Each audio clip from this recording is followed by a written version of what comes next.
Happy Monday. It is President's Day on FT Live, and I feel like it's a different vibe today. I mean, there's players talking at camps, just about everybody showing up. I like it. I like it. It's not a bad thing. No. Finally, everybody's there. Games start, what, 2 more days? 3 more days. 22nd? Thursday. Thursday. Yes. So 3 more days. Yeah, I'm all for it. Guys talking. Some guys say good things. Some guys don't say such good things. But it's nice to see everybody that at least is there and has signed, showing up their new teams or their old teams and saying hello and getting to know and getting ready for the season. It's a good thing spring is coming, and I'm ready for it. People can't see us right now. No. Stand by, people. You will see us soon. But, all right. So we'll get to a bunch of things coming up in just a sec.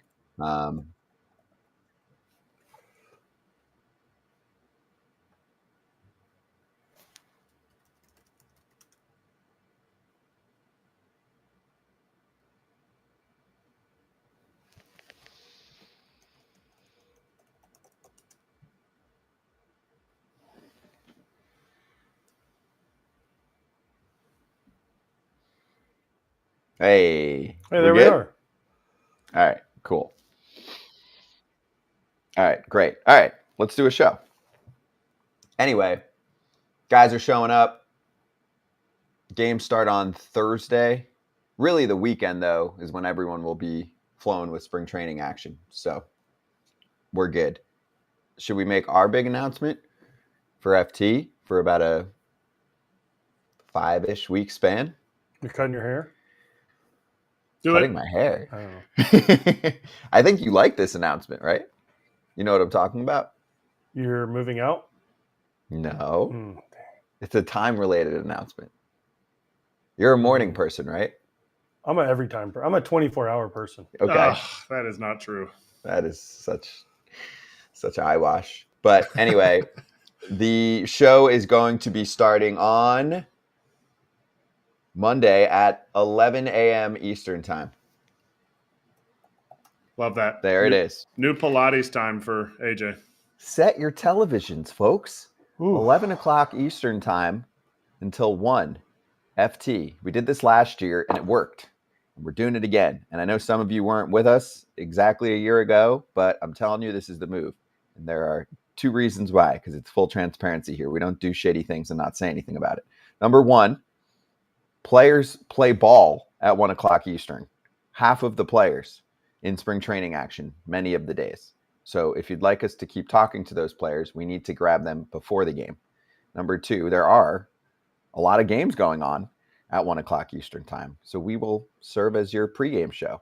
And number 3, if you're a little pissed because you're like, I enjoy watching at 1, you still can. The show will already be wrapping up around 1 o'clock. So you can watch the 2 hours right there. Did I sell you?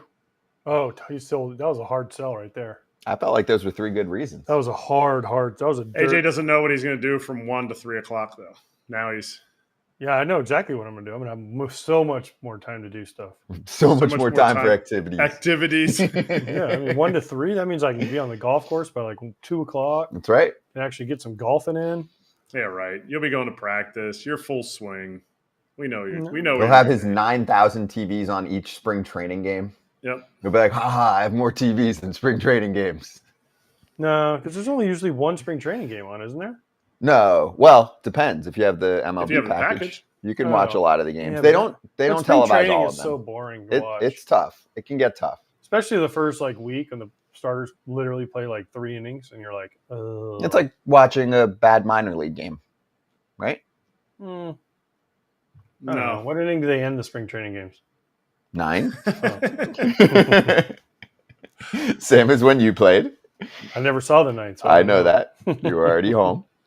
And lastly, hit a subscribe for us if you haven't already on YouTube and on Pod if you're listening. All right, let's charge the damn mound because we need to pick up the enthusiasm a little bit here. So Friday, the show ends, and mere moments after the show comes to a close, we do have a signing. And where did you learn that signing from, Erik Kratz? You mean the person that signed called foul territory to announce it? That's correct. Whit Merrifield signing with the Phillies, which I feel like somebody mentioned earlier on the show. They needed a right-handed bat. I don't know who it was, but I guess we're not in the job of like exactly saying who broke the news. Foul territory broke it. Yep. No, actually, we are in that job. Yes, we are. Other people are not in that job, and they say they take credit for it. Also, we're 1 for 1. Some people have missed a lot. Same person. 1 year, $8 million. We broke it. That was cool. We're here all day and every day, year round.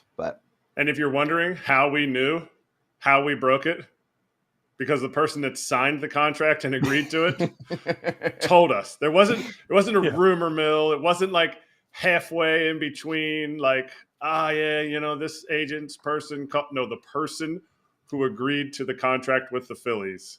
Get a hit, Whit. Let us know. We didn't call a random person at an airport saying that Whit was flying to Clearwater, Florida, and it wasn't him, and it was someone from Shark Tank. It was really Whit Merrifield. Yeah. Well, he promised us, remember? He told us that, I thought, on here, that he said when he signed, he would let us know first. He did, and the only thing I was pissed about was we were not on the air because we had just finished our show. Yeah, but we asked him to break it live. Yeah. On the air with us, but it happened after we were off the air. Yeah. So he did the next best thing. He called you guys. He called us and told us, and then, boom, it was out there. And then people are running wild with it. Well, and then you figure out how the whole game works. Some people see your tweet and then they tweet it and act like they broke the news. Yeah. It's like 5 minutes later, someone's like, I'm hearing what it's like, Are you? Because you follow us. Yeah, but, exactly. Okay.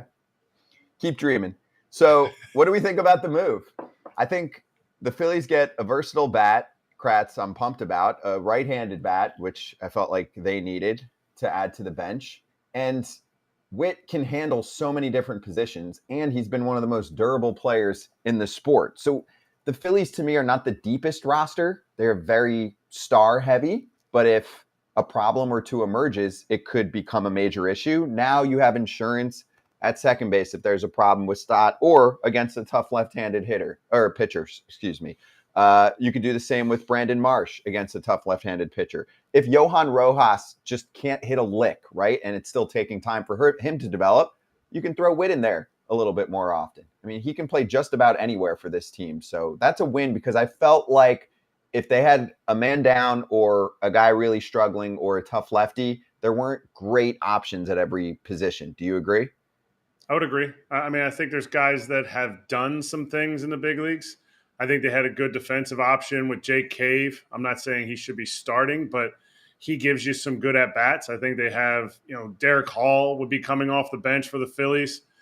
I just think you can't – it's unfair to compare those guys, the guys who they had, to Whit Merrifield. All-star Whit Merrifield is going to be able to come in and step in and give them – like he's exactly what they already are. 20 stolen bases, maybe 30 with Paco over at first base, the first base coach helping him out. Like he's a guy who's going to give them above average defense wherever he's at. And even if Johan Rojas doesn't start in the big leagues or he doesn't do well, they can slide Marsh, who was an above average center fielder, over to a primary position and put Whit out in left field. If you're given these guys don't take days off. This is the best lineups, the Braves, the Dodgers, the Phillies, they don't take days off.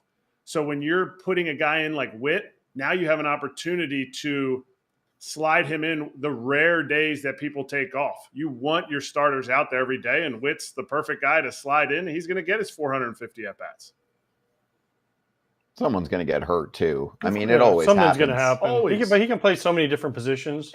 If they get hurt at any different spot, things. they're good. You then have a 3-time All-Star starting caliber player at any spot, right? Because even if third base for third base for sure, he's working on third base more here at spring training. Literally every position, I would say the only 3. I mean, catcher in another category. Obviously, he's not catching, but I would say shortstop and center field.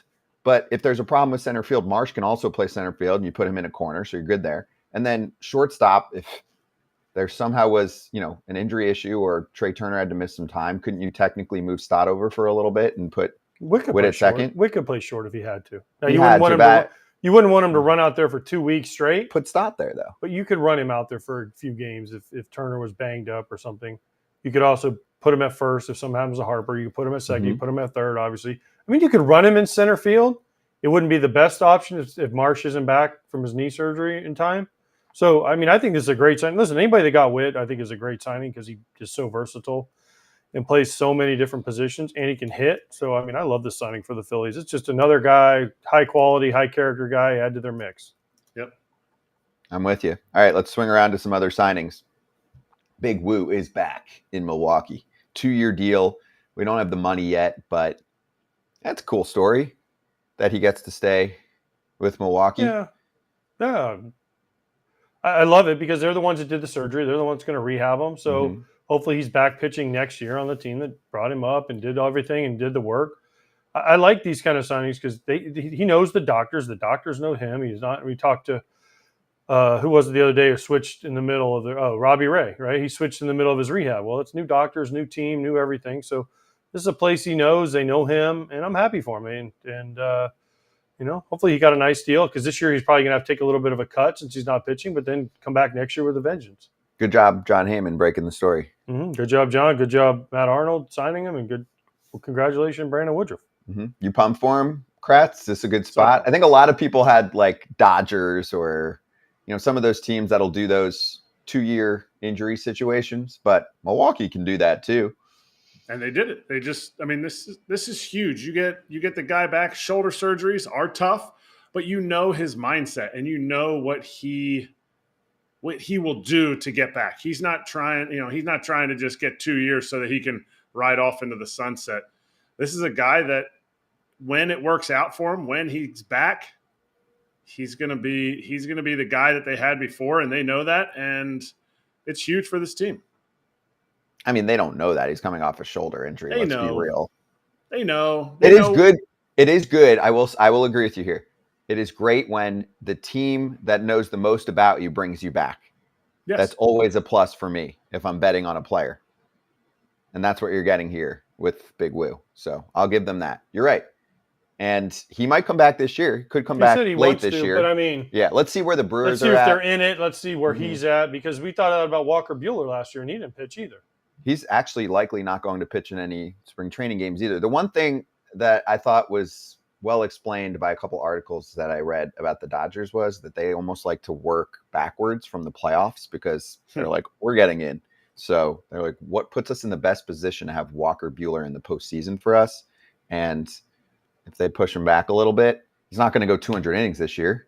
No. He hasn't pitched in a while. So I'm okay. I'm going to trust their process for now. Yeah, they need him ready for October. Yes. They don't care about April. What do you think of the Liam Hendricks signing by the Boston Red Sox? It's the same thing.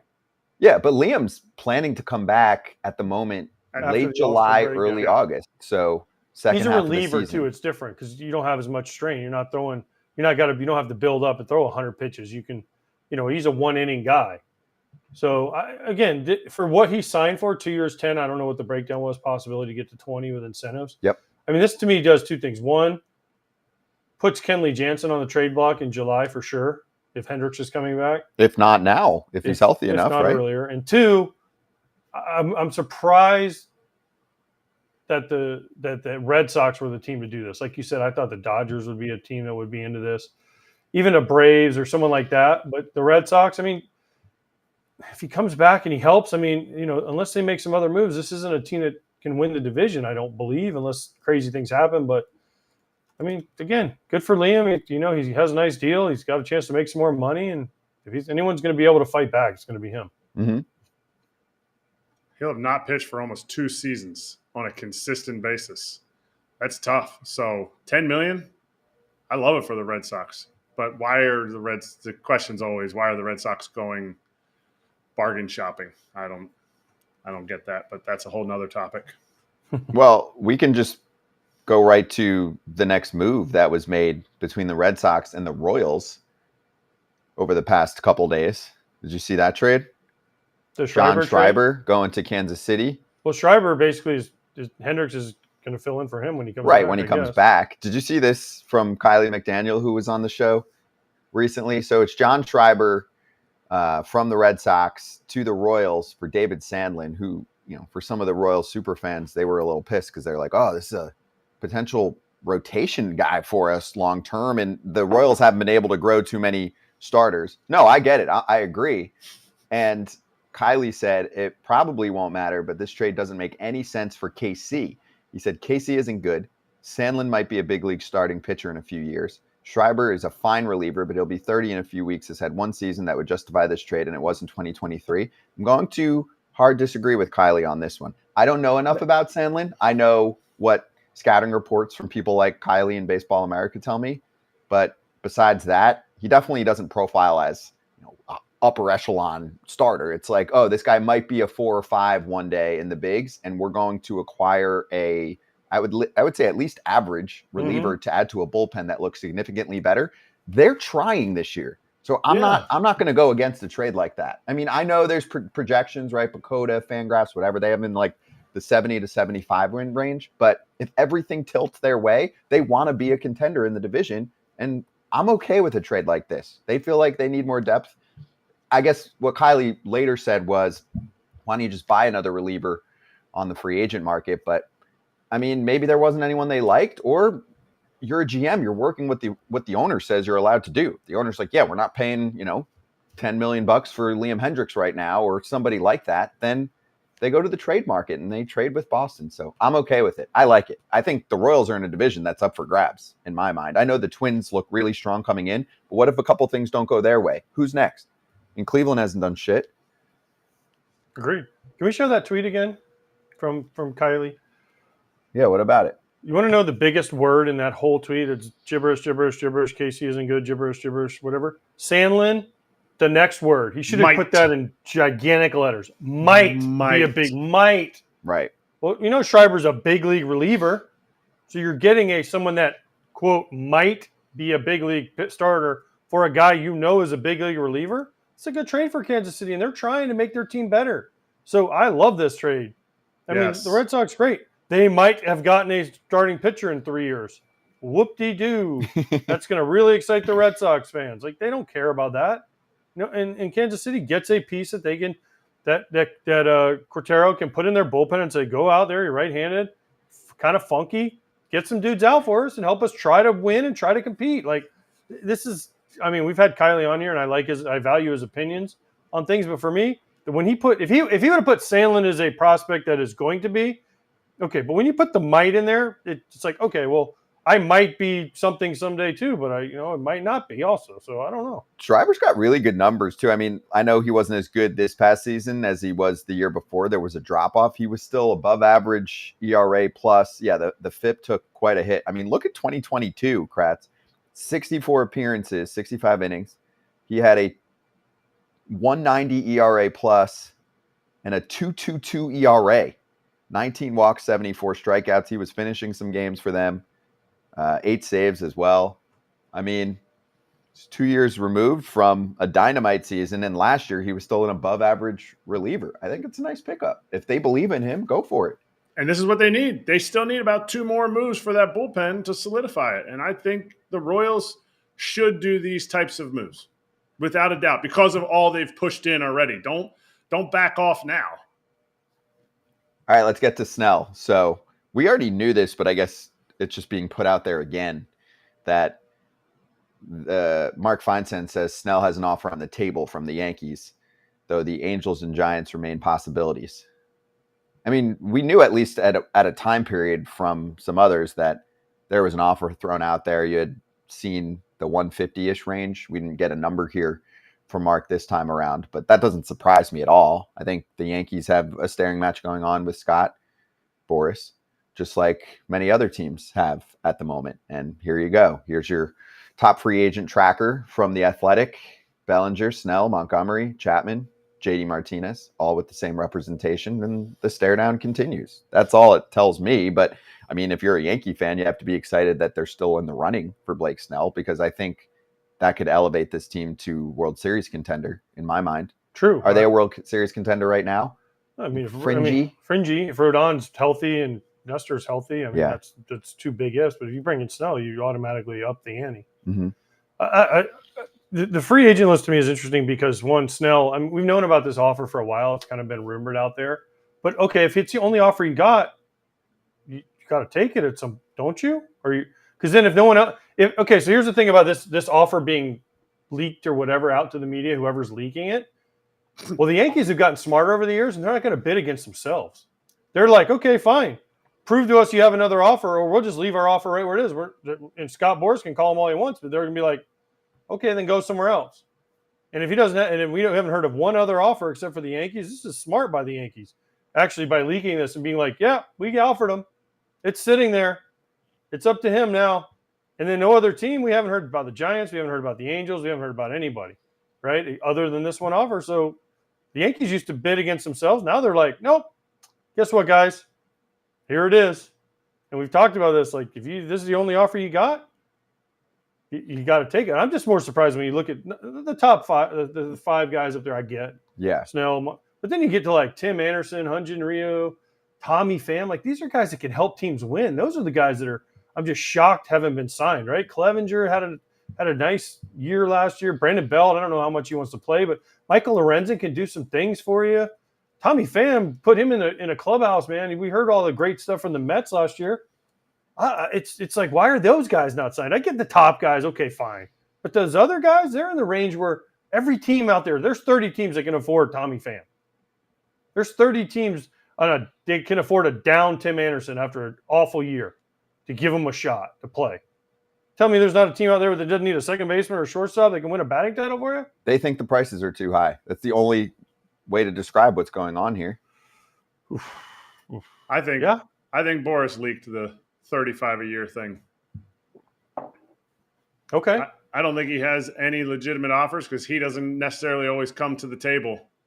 I don't know that teams are necessarily calling and saying, hey, we want to offer this, because of how we know Boras will take the information and peddle it out there. So obviously it's all conjecture, no idea who leaked the $35 million, but I'm going to go in the camp of Boras leaked it.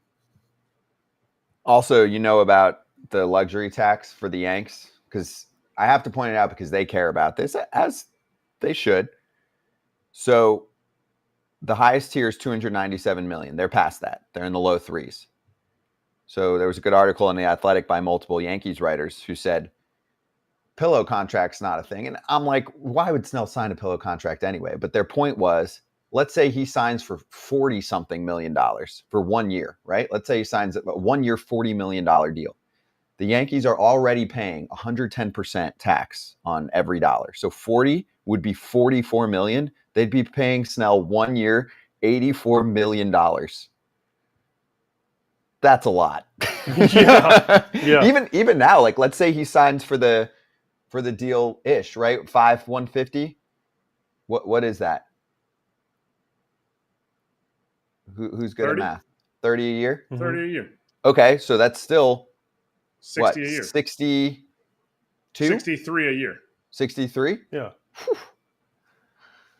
And it's not just on him. There's other players contributing to that. But the point is, that's why it's tough for them to stomach. The problem with the luxury tax is that the number didn't move up as much as it should have, according to many of the big market teams, right? This is where the battle happens. And this is where I think the union in the last CBA against MLB missed out a little bit. When I saw those final numbers of how much the luxury tax, aka soft salary cap, was going to move up, I was like, oh, that's not moving up that much. So if you're a team like the Yanks, you take a massive hit for a signing like this.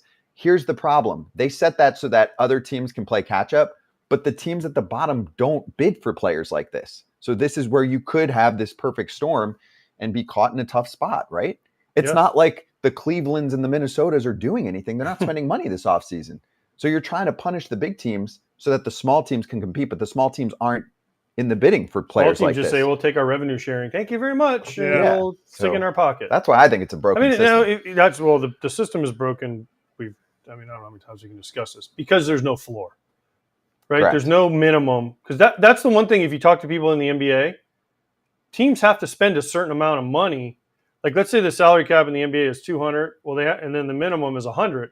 That's why you see like 12th men in the NBA making like $7 million, because the team has to get to a low number. So they'll be like, you're our 12, you're our 11th guy, you're our 6th guy off the bench. Here's $8 million. You're like, gosh, how did that guy get 8 or 9 million? And you're like, well, because they have to get to a certain floor, but in order to have a floor, you have to have a cap, and there's all these things that have to be discussed. It's never going to happen. It's never going to happen, but it is just, it's a shame. Again, I keep looking at my watch. It's like February 19th. Games are starting in 3 days, and those are big name guys. Not like they're guys that no one's ever heard of. Those are big name dudes that aren't signed. It's bad for the game. I agree. And there's the stare down going on right now with Tom Ricketts and Cody Bellinger. We're going to talk to Jesse Rogers coming up in a moment, but we can go through the quotes at least. So he said, there's been some discussions, but it hasn't become a negotiation yet. And that's Ricketts on Cody Bellinger.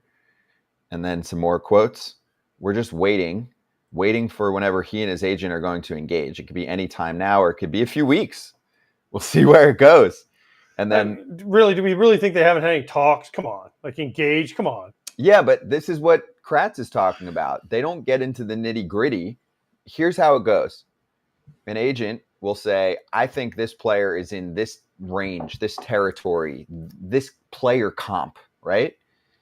And if the team's like, oh, I'm not on the same page there, they don't exchange numbers. That's how they kind of like exchange ideas without actually, dancing. And I'll throw one more quote out there for you, Kratz. Ricketts on Scott Boras, quote, I don't talk to Scott. One of his signature moves is to go talk to the owner. When you do that, you undermine the credibility of your GM. Inserting yourself into that negotiation, I don't think that helps. I don't talk to him.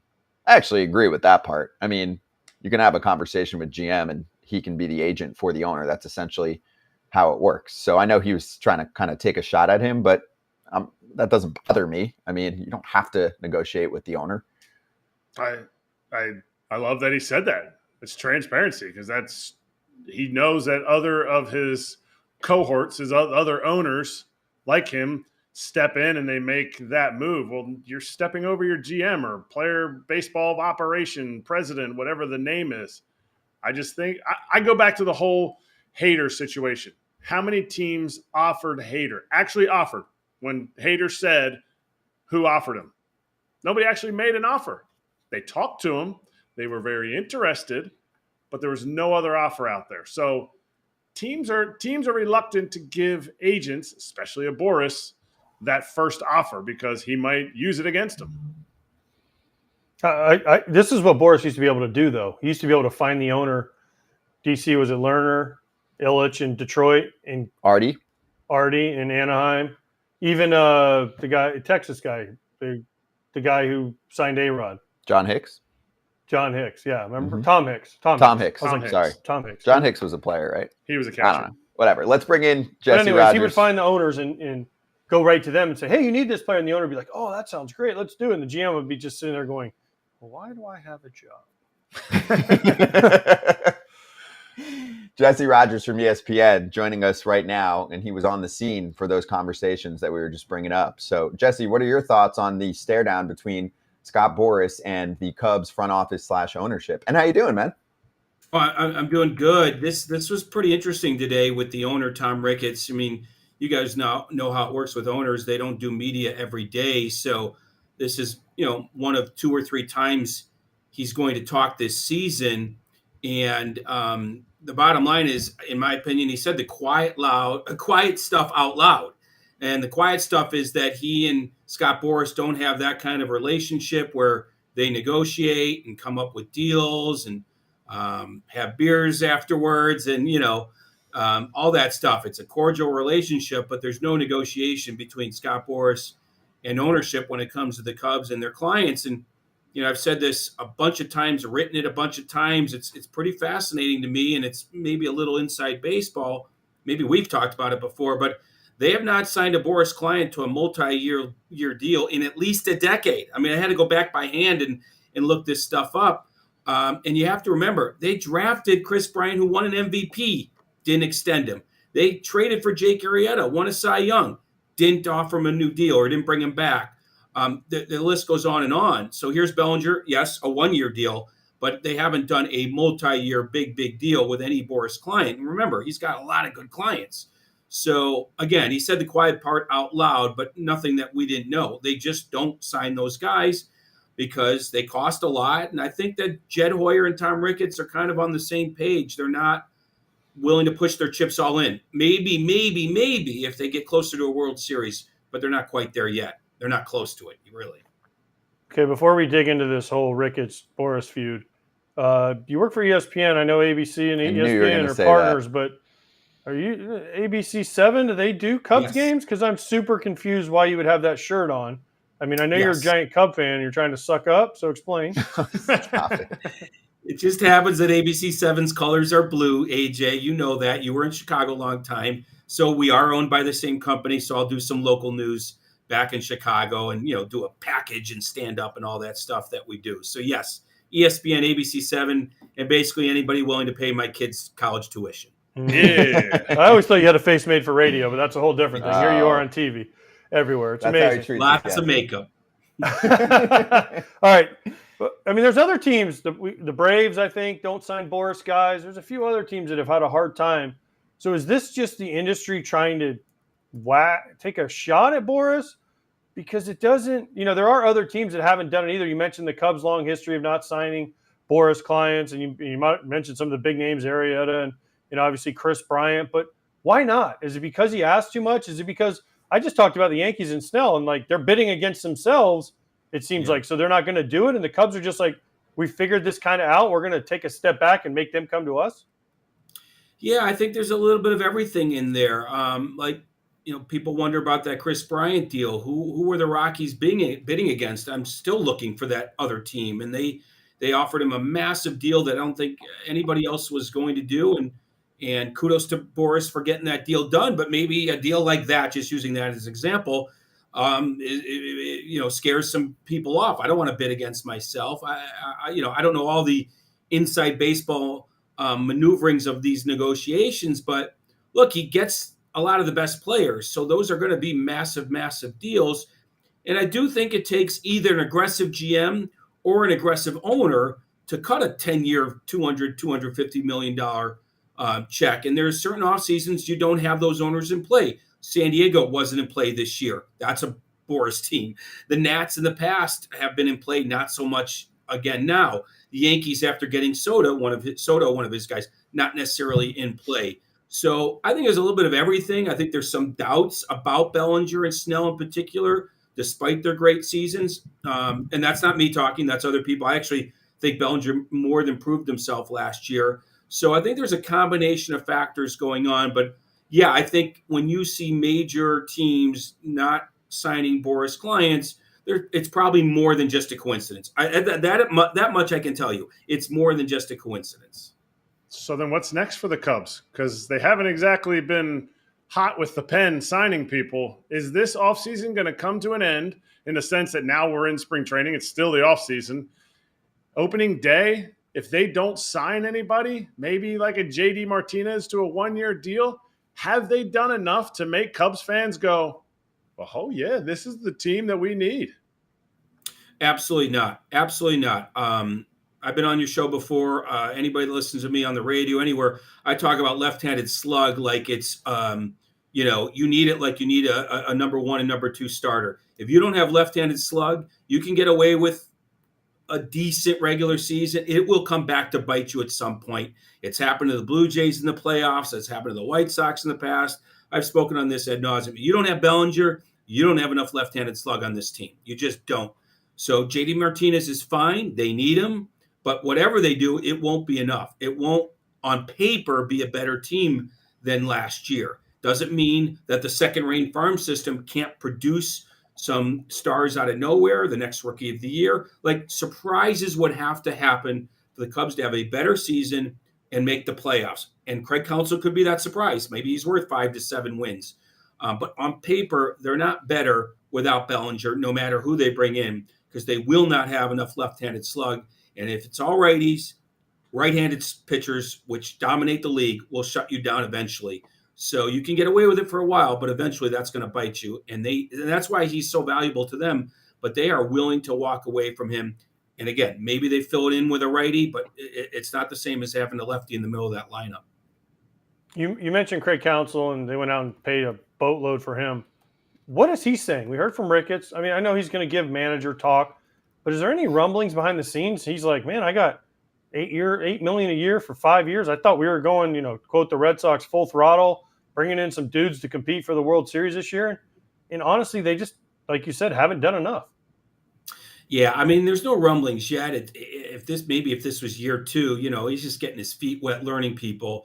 But I think in his heart of hearts, he's probably a little surprised. I had heard sort of casually that he had pushed for the Hector Neris signing. That's a 1-year, $9 million deal for reliever. Cubs don't do a lot of those kinds of deals for relievers. So I think he saw his bullpen was a little short and pushed for him. So I asked him straight out, do you think you have enough offense, without Bellinger? And he gave a long answer. And I feel like the longer the answer is, the more you're trying to find the answer, right? It wasn't a direct, we got this guy in right, this guy in left, this guy at first. It was like, eventually he said, we'll have enough. But, they're hopefully putting Christopher Morel at third. They hope he can play there. Michael Busch is the rookie first baseman from the Dodgers they picked up. Their corner outfielders aren't exactly 30 to 40 home run guys in Suzuki or Happ. They're just short on power. They have some at shortstop, but they are short on power, especially without Bellinger. So it's going to be a grind offensively for sure. But they do have some defense and okay pitching staff right now. Jesse, how much of this has to do with the style of Jed Hoyer compared to Theo Epstein in the past? So I've heard that Theo was the more aggressive one. Jed kind of kept everything in check, maybe more of the long-term thinking, and they balanced each other well. Plus, Theo is, I would assume, very good at convincing his bosses on things that he needs to do, just like a Dombrowski would be in Philadelphia, right? So I get the sense that between Jed and listening to Carter Hawkins do some public interviews, that they keep talking about, a price that kind of meets what we're looking for. They keep trying to talk about bargains versus players that they actually want to go after. Yeah, no, there's some truth to that. I have this working theory that you either need an aggressive owner and conservative GM or vice versa. Think of David Stearns and Steve Cohn. Think of Andrew Friedman and the Dodgers organization. I think Jed, Carter, and Tom Ricketts, the owner, are kind of similar in styles. And you're right, Theo was more of that gunslinger. But I think also Tom Ricketts saw, look, Jason Hayward deal, these long, and then these other huge deals, Pujols deal. Eventually, maybe Bryce Harper's deal won't look great. Who knows? Like Bogart's deal, trade turn. Eventually, these deals, I don't think they have a stomach for them. And I think you're right. And it's a tough question. Do you sign players to deals that today are going to be bad someday? Or do you try to roster build and create something more flexible where you can win consistently every year? I mean, the problem is you can't really win it all without stars. Once in a while you can find that rounded roster that works. But if everyone's paying $200 million, do you pay $200 million? That's the question mark, even if you don't believe in it. Right now, they don't believe in it, and they're not paying that price tag. I don't think there's any chance they sign Cody Bellinger to $200 million this offseason, for example. Say, is Suzuki going to be an all-star this year? I mean, this is a guy that had a 840 OPS 2 years ago. I picked him to be the rookie of the year. He kind of started out hot, great plate discipline. Game kind of got a little too fast for him throughout the year. Could he get into the 900 OPS? Could he be an all-star this year? I think it's a great question. Let me say this. Besides maybe Morel, Suzuki probably has the highest offensive ceiling on this team, but we haven't seen it. The guy's in great shape. I stood next to him in the locker, and I looked even weaker and smaller than I normally do. I mean, or felt it, I should say. He is built. He's ready. We'll see. First year, some diet problems, adjusting. Second year, streaky. Like, can he be that consistent 6-month guy who has a great month or two to propel him to the next level? I don't know the answer. I think it's in him. But I need to see it. It's there. The talent's there. He just has to do it for 6 months. And you guys know more than anyone how hard that is. So I'll say that ceiling's high. He just has to reach it. Okay. We mentioned, we keep talking about Bellinger and the moves. They did make some moves. They brought in some nice pieces to help them try to win this division. But right now, can the Cubs win this division with the way the roster is constructed? Are they a better team than the Reds? Are they better than the Brewers?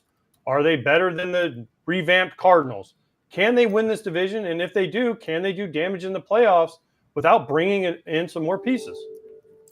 No on the playoffs because, again, that's where you get exposed if you don't have enough left-handed hitting. So I know I'm being very specific, but in general, they're not in the Philadelphia, Atlanta, Dodgers, even Padres if they rebound range. They're just not. But, yeah, they can get in this division.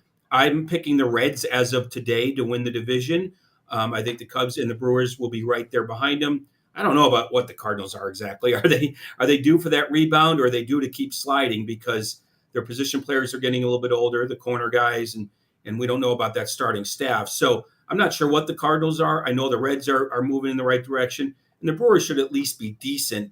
But the Cubs are right there in the mix. I do think the Reds have the most talent, though.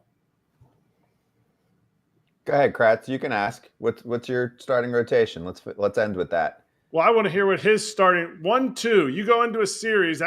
And I got burned last year because I picked the Brewers to go all the way because of their 1 through 3 that they had in their starting rotation. And Big Woo went down before playoffs ever even started, and they got slapped in the face by the Diamondbacks. But who are the Cubs?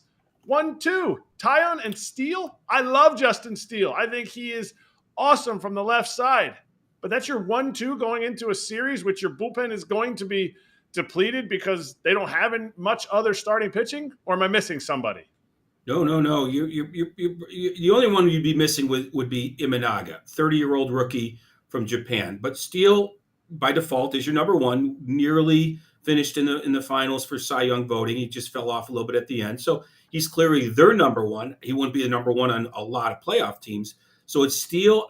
I would have to put Imanaga second right now and Taillon third with the mainstay Kyle Hendricks, who's been here a decade, 4. And then Jordan Wicks, the lefty changeup guy, and Javier Assad pitched well for Team Mexico last year. That's your 5 and 6. But it's Steele, Imanaga, Taillon, Hendricks, interchangeable there. I mean, they could use Jordan Montgomery. I mean, they could put him right near the top with Steele, and they'd be a lot better off. And so, yeah, this is why it could have a decent regular season. But when you get into playoffs, left-handed slug, starting pitching, lockdown relief corps, they really don't have it at elite playoff level. Then again, some people might say the Diamondbacks didn't either. And, certainly Tom Ricketts has pointed the Diamondbacks several times as, hey, just get in and anything can happen. And we know that's true. What? Diamondbacks had 2 Cy Young candidates, Merrill Kelly and a Cy Young winner, and they had Corbin Carroll, the Rookie of the Year, with your slug. Gallen didn't win Cy. Yeah, but sorry. Top three. He's a Cy guy. I get it. Yeah, this is different. So, Jesse, appreciate the time, dude. All great info. I know you got a lot going on there. Thank you. Appreciate it. And we'll talk to you soon, all right? You got it, guys. Take care. White Sox, good luck, AJ. It's going to be a long one. Go Sox. Go Sox. Yeah, notice how this was 15 minutes of Cubs. Why don't you get a black shirt instead of that blue shirt you always wear? Cheers. Thanks, Jesse. It was all Cubs talk today, okay? They're the talk today. But you can follow Jesse at Jesse Rogers, ESPN. What do you mean? The White Sox don't get no love. The position players reported, and Eloy Jimenez is in the best shape of his life. Good. I love BSOL. Suzuki. I'm all about that BSOL content. He said it. Who did? Eloy or? Yeah, we had him on. Oh, that's right. That was right before. That was the end of the week. The other week when I was gone. Yeah. Best shape of his life. Best shape of his life. By the way, Giancarlo Stanton. I don't know what shape he's in, but he's in a different shape. Yeah. Round is a shape, and he's the opposite. He went straight line as a shape now. He feels more like a baseball player. V. What was he doing before? Football player. No. Yes. Look, this dude's always looked good. Now he just looks really good. Football players look good. They just look different. They're yoked as hell. Baseball players are not usually that. He's freaking built and stacked. He is a specimen. I would agree. I mean, steroid days, the guys were like that, but they were also lab rats. So that's why you'd have 39-year-olds hitting 1 billion homers. Like we don't really have that anymore.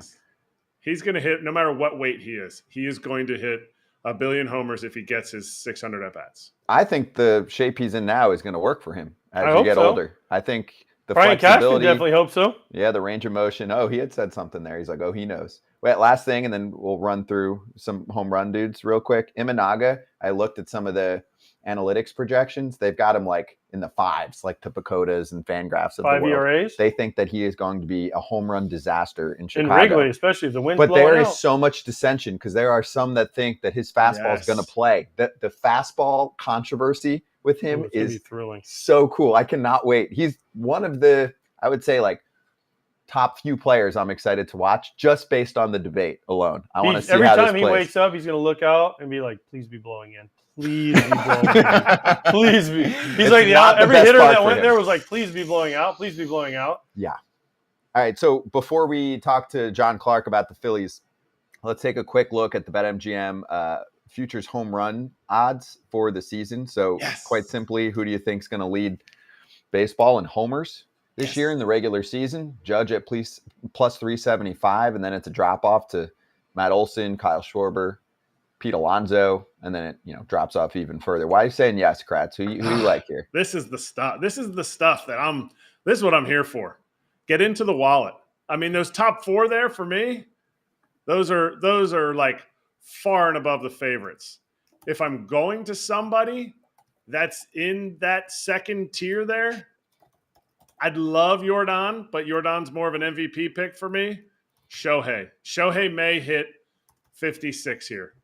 And in the National League, to me, it's going to be Pete and Shohei. I don't know that Olsen and Schwarber are going to do quite that level, but I just feel like those are the 2 guys. And I love the fact that they're getting plus 750 for Pete. Like I have a tough time not picking Pete at plus 750. That number just intrigues me so much.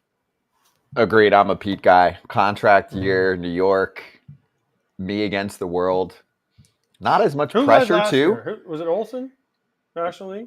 Olsen. And then who? American League was? I think Olsen led the whole. Yeah, who led the American League? I think Ohtani. I thought Shohei did. Even though we missed the last month? Shohei's last name is Ohtani. I said, I think Ohtani. Yeah. I was agreeing. I know. I'm fucking with you. Here, I'll give it to you. 54 for Olsen, 47 for Schwarber, 46 for Alonso. So that was your top 3 in all of baseball and obviously all NL. Then your first AL player came at 44 with Shohei Ohtani. Okay. So we were right. You're Great right. memory. Yeah. I would say Alonso. Look out for Jordan if he's healthy. If he can stay healthy this year, watch out for Jordan. He hits 300 like I don't know. I'm not. It's hard to debate that. It's hard to say if he hits that many homers, he is locked MVP. Book it. As I'm saying, watch out for him. If he can just because he always misses like few weeks with a hamstring or a knee or an oblique or foul ball off his shin because he hits it so hard. Yeah, there's always something. If he can just avoid that for 1 year, there's a good chance he hits 45. I'm putting my money in the MVP race for Jordan. That's where I like some cash. He gets dinged though because he's going to play a lot of DH. I like it. I'm not mad at it. We'll get to MVP odds at some point. Place your first BetMGM sportsbook wager through the app of at least $5. You'll get $158 or make it $150 instantly in additional winnings regardless of your wager's outcome. Download the app, sign up and deposit at least $5 into your newly created account and place a wager in the amount of at least $5 at standard odds price. And then once you do that, you'll receive $150 in bonus bets regardless of the outcome of your wager. Gambling problem or concern? Call 1-800-GAMBLER. Okay. Ready for our next guest and a first-timer on FT. I've seen him many times at the ballpark over the years. Total hustler, and he's all over the scene in Philadelphia right now. John Clark from NBC joining us at the moment. John, great to see you. Looks like you got a pretty good smile on your face with all the star power around Philadelphia, and now Whit Merrifield added to the mix. How's Whit Merrifield Day going in Clearwater? Well, in Philly terms, we're saying whiz wit. That's how you order your cheesesteak in Philly, whiz wit or whiz wit out. But yeah, he jumped in here on his first day. They just announced it's official. And the thing that was great about him, we just talked to him, and he said he got offers, at least one other offer, to be an everyday second baseman. But he was adamant. He said, look, I'm a 3-time All-Star. I've led the league in hits twice. I've led the league in stolen bases. I have done all that. I want to win now. So he's taking a lesser role to come here to the Phillies because he wants to win. He wants to be a part of what the Phillies are building.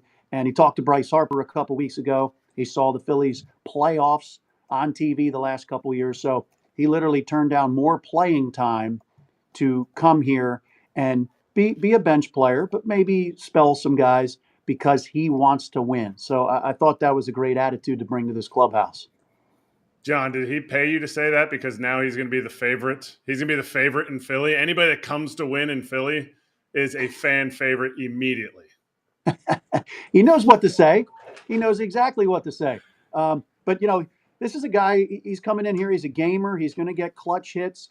And, he can play a couple times at second base as a right-handed bat if Bryce and Stott needs a day off. But then also, you got Johan Rojas in center field. And he struggled in the playoffs last year. So if Johan struggles hitting this year, Witt could play some outfield, maybe left field, and they'd move Brandon Marsh over to center. So it kind of gives them insurance, gives them that bat off the bench, but also insurance in case there's an injury or somebody else is just not getting it done. Makes sense. Yeah. I mean, he can play anywhere. He can play shortstop. He can play anywhere, like we talked about earlier. Who was the other team? That's what I want to know that offered him that. Why was it the White Sox, and why didn't he sign there? Yeah, we tried to get that out of him. He wouldn't give it to us, but you could probably make some guesses. Yeah, he's a former Royal, and they sign every former Royal. We're gonna have him on this week, so we'll work on him. We'll do our best. What's the outlook for this year? I mean, the team is pretty much set, right? The biggest news other than Whit Merrifield would be them trying to get Wheeler signed, and they've already opened discussions according to some people out there. So is that like the big news at Philly camp? Because it's not like they're like, oh man, we brought in Bryce Harper and Castellanos and Schwarber and Wheeler and Trey Turner. No, it's Alec Bohm beat him in arbitration, and we need to sign Zach Wheeler. Yeah, no doubt. I do think another very interesting storyline is Bryce Harper yesterday reiterating to us what Scott Boras said in November, that he wants an extension. And he's going to be 38 when his contract is up. He's got 7 years left on his deal. But he said, I want to play until I'm 45. He said that during the season. He wants to play into his 40s, and he would like an extension. And it's interesting because he did say that he and Scott Boras are talking to Dave Dombrowski. And I think the Phillies right now are saying, hey, we got to take care of some other things here. And there's more pressing needs. So I believe they're going to push that to the back burner a year or two down the road or whatever. But it's kind of a little unprecedented because he doesn't have those opt-outs, which was great. He came to Philly and he didn't want to have that option of opting out like Manny Machado got more money. But I think the Phillies are kind of going to go with the status quo now. But Bryce did bring that up, that he wants to get that done. But other than that, I would say Zach Wheeler is the number one thing that they are trying to get done. And I tell you, the thing that's different this year than last year is you've got a healthy Bryce Harper from the get-go. Everybody is healthy and good to go here. And then last year, Trey Turner joins the Phillies and Taijuan Walker. And within 4 or 5 days, they're off to the WBC. And they're gone for a while. But now you have everybody together, everybody healthy. And I do think you're going to see this Phillies team start faster out of the gate this year because of that. Did you guys press Bryce at all on that? And like, what were his? I know Howard Eskin at least had to ask one stupid idiot moron dope question. What did they press him, or did he give any explanation of why he feels like he should have an extension? Well, here's my personal opinion. He just, I guess, wants the security of knowing that he can be signed with the Phillies into his 40s or 45. But in my personal opinion, this is maybe my impression, I think ultimately in negotiations, you ask for something, you ask for many things, and you try to get maybe something else. Maybe what they are looking for in the end is to get that average annual value up. Because right now, he's way down on the list. Maybe it's 26, maybe it's 35th in baseball, average annual value.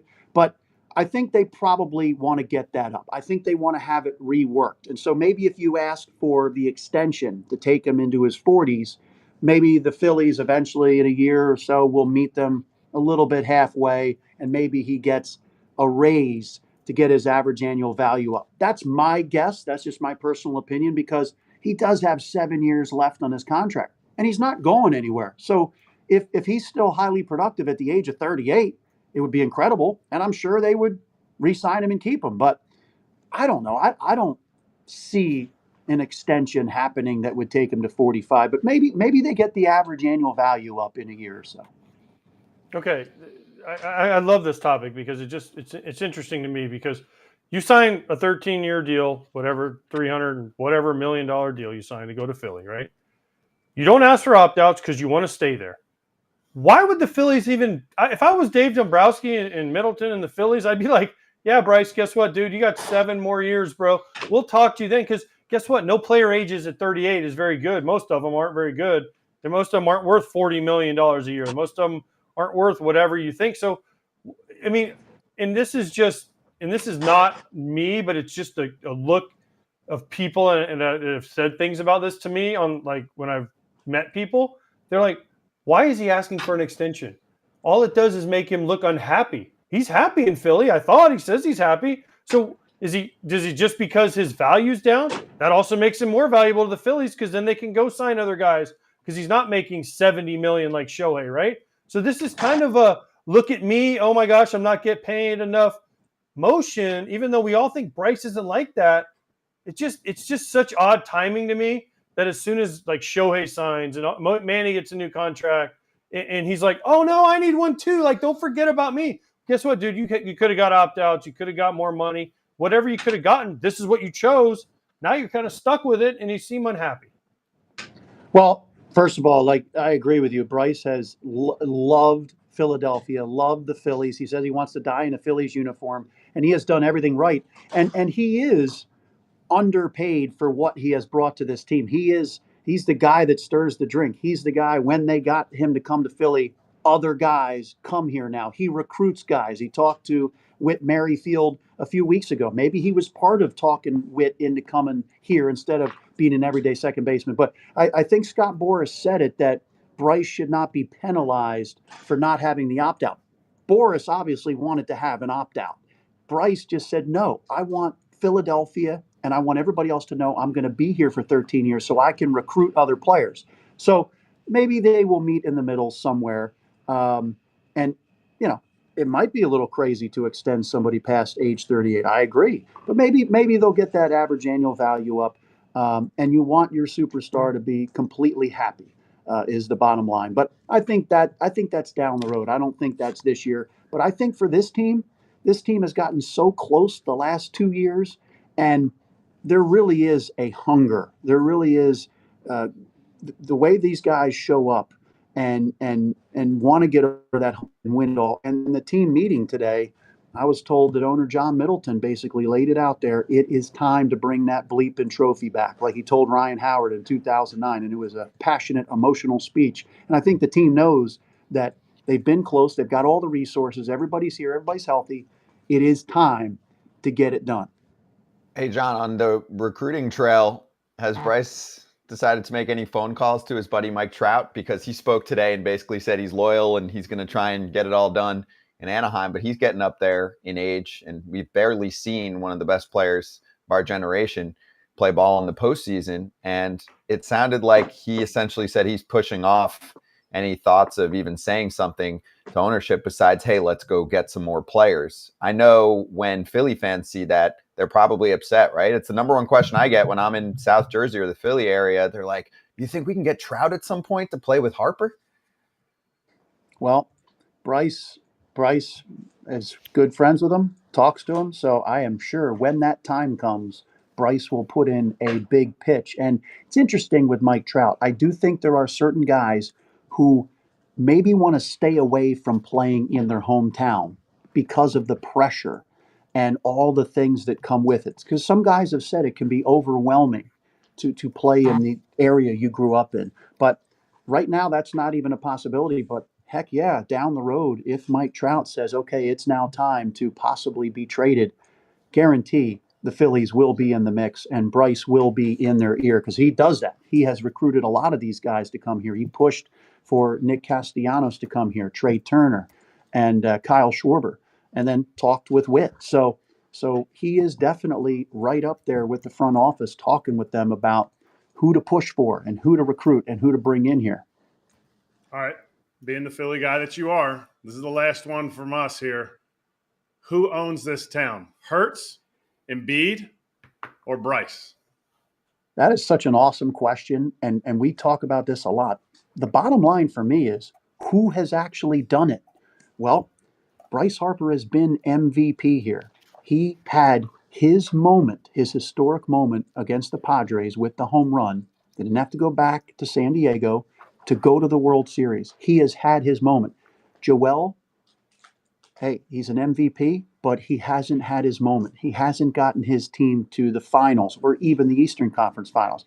And then Jalen Hurts, he is obviously the face of the Eagles. He got him to the Super Bowl, but I think Bryce Harper, having been MVP and gotten the team to the World Series, I think right now he's the king of the town.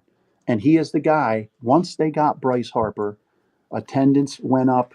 They're now in the mix to go to the World Series every year. And so that's my vote. What's your vote? I mean, Jalen Hurts made it to this. I think whoever wins the first championship. I think it's neck and neck. I think Hurts needs a new offensive coordinator. Joel Embiid, I think I think he's a distant third because there's just too much surrounding him. Yes, he won the MVP, but they need to get past the second round. They need a championship this year. So whoever wins the championship is my vote, but I see it. You're getting paid by Witt and by Bryce, so I get it. Stop. You know where your allegiance lies. I like that. Hey, first of all, Bryce has been more successful. Not only did he get to the World Series, he got to Game 7 of the NLCS.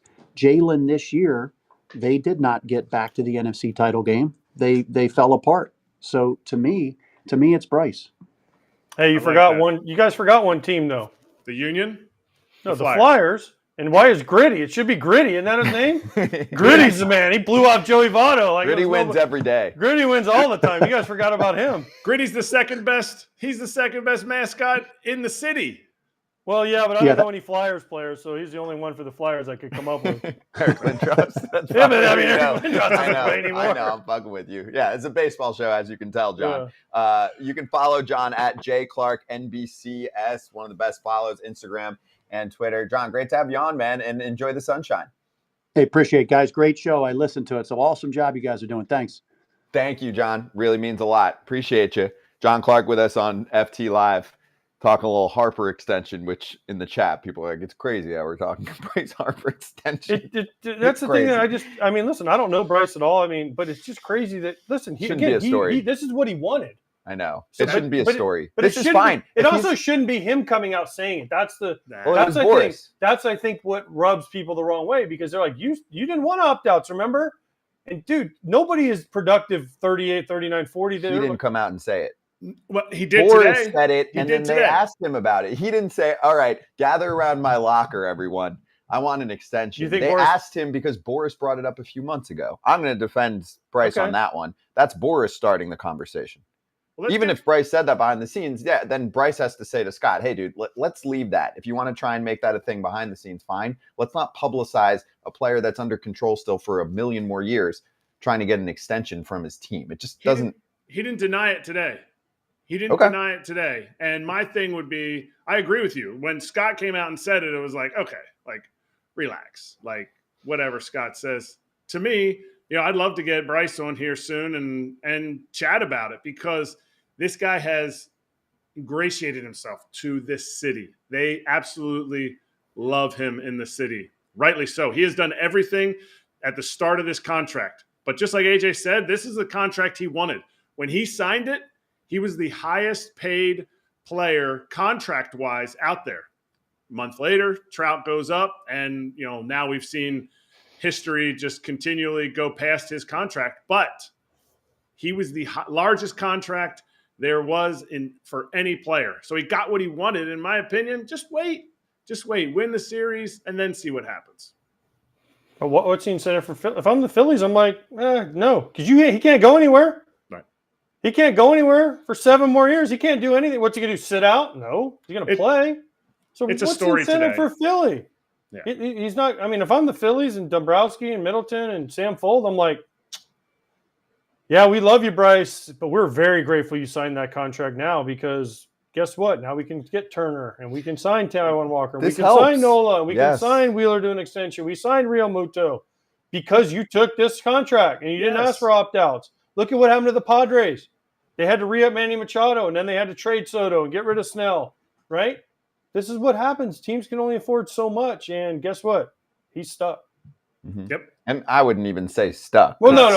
Stuck is not the right just, word. To me, it's something where you got to just enjoy life, It's go a through the non-story. ride, and then years from now, you can have a good time again and think about it, right? 5 years from now or something, when you're a year or two out, then you can start to have that conversation. After today, it's a non-story. It's not. He's not going to let it linger. They're so focused. There's certain teams that are so focused on winning, and Phillies are one of them. Mm-hmm. Ready for That's What He Said? Many fans have been waiting for this segment. So let's do it. Let's begin with Mike Trout speaking to the media and saying some interesting lines about what his situation is with the team right now. So here's Jeff Fletcher with the tweet. So Trout said he doesn't want to be traded because he would value winning with the Angels more than somewhere else. He called that, quote, the easy way out, right? If he said, hey, I want to be traded to a contender, NBA style, to team up with a bunch of superstars. Also, he said he keeps pushing the Angels to sign more free agents, including some that he's had conversations with. But then I kept reading later on, it sounded like that's not necessarily going to happen. He sounded somewhat skeptical, was the feel that I would take, that the Angels are going to sign a big player to help him out. So let's start there, okay? And he had said later on, too, that he wasn't thinking too much about the whole trade request situation. But should he be thinking about that? And were you surprised at anything that he said? He said there might be a time maybe I really haven't thought about this. And he talked about loyalty. Good for him. He signed the contract. Yeah. That's where he wanted to be. He signed it. He's not asking for an extension. He's not asking for an extension. He's not asking out. Listen, I think this is pretty awesome. I mean, listen, would I love to see him in the playoffs? Yeah, they're not going to the playoffs this year and probably not for the next couple of years unless something drastic changes. So, listen, I love that he has an open dialogue with the owner in the front office to say, hey, I want to stay and go sign some of these guys. But, you know, it sucks for Mike Trout, man. I mean, again, we've talked about this and I said it, but he didn't want to do that. And you got to respect the guy's wishes and he wants to stay in Anaheim. Tip my cap to you, Mike. Kratz? No, I'm complete agreement. I love that he said it's the easy out because we've been calling for it on here. Hey man, like go and ask to get a trade. We even talked about potential trades. What could they get? Is he a certain value or is he not? You know, is our team's got to eat it? His free agents that he needs are there. Anthony Rendon is there. Maybe they could get a Jordan Montgomery or Blake Snell. Probably not after Artie said, we're going to cut budget a little bit. To me, if you get a player like Mike Trout to say, no, I'm staying, that's the easy way out is to ask out.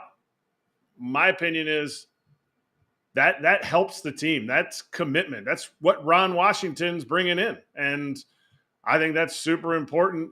Whether they're going to be a playoff team or not, they have to try to win with who they have. Love this. There's other fans across the sport that are going to be like, well, dude, you aren't going to get to play much playoff baseball in your career. Don't you want to win? You know? Yeah. No? Yeah, but I mean, okay. I understand what you're saying. There's no guarantee where he goes he's going to win anyway. I agree. Well, if he got traded to Philadelphia this offseason, I would say his chances of winning in the next few years were significantly higher. It's true. Yeah, but he can't sit there and go, hey, I want to get traded. Trade me to Philly.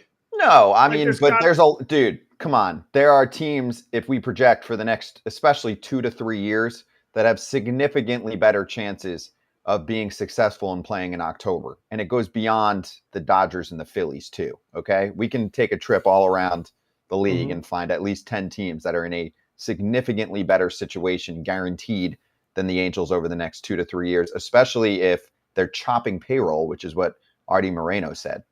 I want this team to be successful with him too, but it hasn't happened. And I think right now the present and the future for the next at least 2 to 3 years looks bleak compared to the rest of the league and compared to their division. Their division is still in this winning window too for the next 2 to 3 years with the Astros. I would say at least for the next few years with the Rangers, and really even for the Mariners with the pitching staff that they have. This is bad timing right now to try and contend if you're the Angels, and they're not in a good spot. You could make the case that they should be in somewhat of a rebuild mode at the moment. They've got a few young, exciting players, but it's one of the worst farm systems in baseball. Because they're all in the big leagues. Cut it. Because they're all in the big leagues. Neto should be in the, could be based on service or based on, when he was drafted, should be in the minor leagues. Shanwell should be in the minor leagues. We talk all the time. Prospects are prospects until they become a suspect. The Angels do it a little differently. You have Joyce, who came up. I keep wanting to say Matt Joyce. Ben Joyce came up. He's throwing 105. Should be in the minor leagues. Now, if you have all three of those guys in your minor league system, all of a sudden the Angels aren't the number 2 worst minor league system in baseball. They missed on some guys. Joe Adell, is he going to step up? He was a number 1 prospect in baseball or number 3 prospect in baseball at some point. It seems like more of a infrastructure problem than a completely void of talent problem. And when your superstar steps up and says, no, that's the easy way out, to me, it kind of sets a little standard of like, look, guys, this is who we got. Let's go get it. And nothing is better than having superstars on the team. They have the superstars. The next best thing is a team that's committed. And if your superstar says that, hey, let's go. Let's see who we got. I like what he said. I just think he's in a tough spot for the next few years. That's all. Spot, he's in a bad spot. I love it. I mean, everyone wants to play for one team their whole career, so I love it. Ready for his teammate? Why? Anthony Rendon on Playing Pro Baseball. Quote, "It's never been a top priority for me. This is a job. I do this to make a living. My faith, my family come first before this job. So if those things come before it, I'm leaving." This is a show that is hosted by many former players. I'm not one of them. So take it away, guys. But didn't Kratz just say that, commitment, number 1 is commitment? Isn't when we had Ron Washington on this show, didn't he say, where did he say he was going? Texas to see him to in person. See Anthony Rendon and make sure he was committed to the season. Does this sound like a dude that's committed? Does this sound like a guy that's all in? I mean, the last thing, do you want to be here playing baseball for the Angels? I have answered your question, so why do you keep picking at it? Well, because you didn't really answer the question. Do you want to be here? I don't want to talk to you guys at 7 a.m. or whatever time it is. That's not answering the question of, do you want to play for the Angels? Is it still a top priority? It's never been a top priority. This is a job. Okay, but listen, I get it. Your family takes precedent over everything. And he's, all right, then if this is just a job, then just retire and be like, I've collected my money. I don't enjoy it anymore. I'm going home. And save the Angels the hassle of this. I don't know. Like, this is hard for me because as somebody that loved baseball and still to this day clearly loves baseball, it's hard to see a guy that had, all-star years and World Series championship come out and say, now there was guys you played with that were like, okay, I don't love baseball. I'm just really good at it. But they would never say that in the open. It would be more of like a back locker room conversation. I mean, he just comes out and is basically like, I'm just here collecting a check, guys. You want transparency. This is transparency. I know. There's a tweet from, I think it's just like a funny account, but he basically said, Trout goes, I would die for the Angels. I signed that contract with my own blood, and I'll die on the field trying to win a championship for them. And he's like, this is Rendon. You want me to go up to the plate 3 or 4 times a game, like every day? Thorn in Major League. You want me to dive? It's my free agent year. That's crazy. Ground balls. I agree with him. Faith and family are the most important thing. And maybe someday we'll look at it and be like, man, he really had his priorities right. But you know what? It's not an obligation to play baseball. It's a privilege.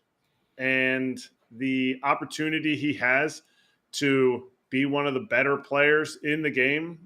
He was a top 100 player when he signed his contract. I forget where he even ranked. It was up there, probably even top 50 player. And sometimes like that laissez-faire attitude plays well for guys. ultimately, I love the transparency, but you can't say that. You can't say that. You can't say, especially at the beginning of the year, you're not even burned out yet. Maybe in August when you're 20 games out, you say this and people are griping about it, but spring training, aish. But here's my thing. Kratz, you played with guys, family first, right? I think everybody would feel like my family comes before anything. Yeah. Not everybody. Right. And as far as faith goes, yeah, I played with plenty of guys that were heavy faith-based, which is great. But it never affected them when they got on the field. They were like, I'm going to still try to kick your butt. They might not say ass, but they'd be like, I'm going to kick your tail, which is great. Right. But I never heard one of them come out and say, well, I just do this because, well, I get a paycheck and it's your job. But it's also a privilege, like Kratz said. And man, think the stat, there's 780 Major League Baseball players active at a time in the whole world. 780 in the world. Right. And you're just like, it's not that big of a deal. It's kind of a big deal. I don't know. I mean, listen, family and faith should come first. I get it. But at the end of the day, your job's pretty important too. It's also a commitment to the 25 other guys on that team, to the hundreds of other people in the organization that, in my opinion, are probably trying to put a winning product on the field. And the best advice I give to somebody who's trying to make the big leagues is do everything you can to try to make the big leagues, but don't make it who you are. It's what you do. Because if you make it who you are, when you're done, everybody's career is done. If you're only known as a baseball player and what it took to get there, you will be worth nothing. It's not who you are. It's just what you do, which is a good perspective. How Rendon took it and how it's being spun in the media is based on how he said it, kind of sheds a bad light. But again, you have Mike Trout pushing in the right direction. You have Ron Washington pushing in the right direction. It'll be interesting to watch Scott's Angels this year. This is a player born with a gift who never had a passion for baseball and was always upfront and clear about that. We all knew this years ago with the Nationals, and we kind of laughed about it because he was so freaking good. And now he's not incredible, and he's dealt with injuries. And in my mind, I think he keeps telling us he's checked out. He is checked the fuck out. He hit a home run opposite field in spring training against us with the Phillies. I was sitting next to Joe Savory, a Rice graduate, and I was like, dude, that ball was crazy. Some dudes, they hit a ball, and you're like, no way, he hit that ball that far? And he goes, this guy is supremely talented. He goes, I don't know if he'll ever reach free agency. He goes, I don't think he wants to play baseball for 6 more years. And ever since then, obviously, you play against a guy with the Nats in the big leagues, and he did what he did and does what he can do. I watched him a lot, and that was always in the back of my mind. 7 years, $245 million. It's hard for anybody to turn that down, even if they don't want to play for that long. Does he make it to the end of the contract? Unless the Angels buy him out, he will. Yeah. See what Ron Washington. I watched the Ron Washington. I want to see what Ron Washington's quotes were about this. Where's Ron? Where's he? He said on here. He said, if you don't want to play, you're out. And I respect a coach that says that. I respect a manager that says that, a GM that says that. So we'll see. And maybe there's a discussion, and maybe my hope is that the Anthony Rendon returns and he finds a fervor for life and playing for his teammates. Because that's part of your faith, is it's not about you, it's about the people around you. True. That's a good call, Kratz. True. I mean, yeah, but here's my thing. Without baseball, again, this is an argument that we could have for hours, but without baseball, okay, Anthony Rendon's not living the way he's living his life. More than 99.9%. Yeah. Right? He's not having the things he has. Doesn't have the house he has. He doesn't have the cars he has. He doesn't have the private jet he probably flies around with him and his kids. That's because of one thing. It's because of baseball. It's not because, he went to Rice and he played well at Rice and kicked butt at Rice. No, it's because he's really good at baseball. So baseball has given that to him, and he needs to give back. And that's also what it's about. You got to give back a little bit. and show also, Kratz, you know this, you got to show the younger guys how to do it. And there's different ways to go about it. It's not just about like, yeah, you can show up. There's plenty of guys that just show up, right? But then do you put in the time? Do you do what you need to do to be great? Because maybe that's one of the questions. Why has he been getting hurt? Because he doesn't put in, and again, I don't know this, but is he putting in the time he needs to put in to get his body ready?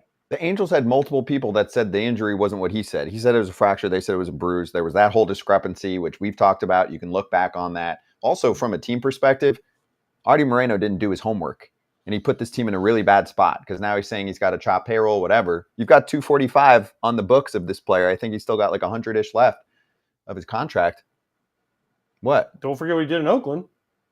Yes.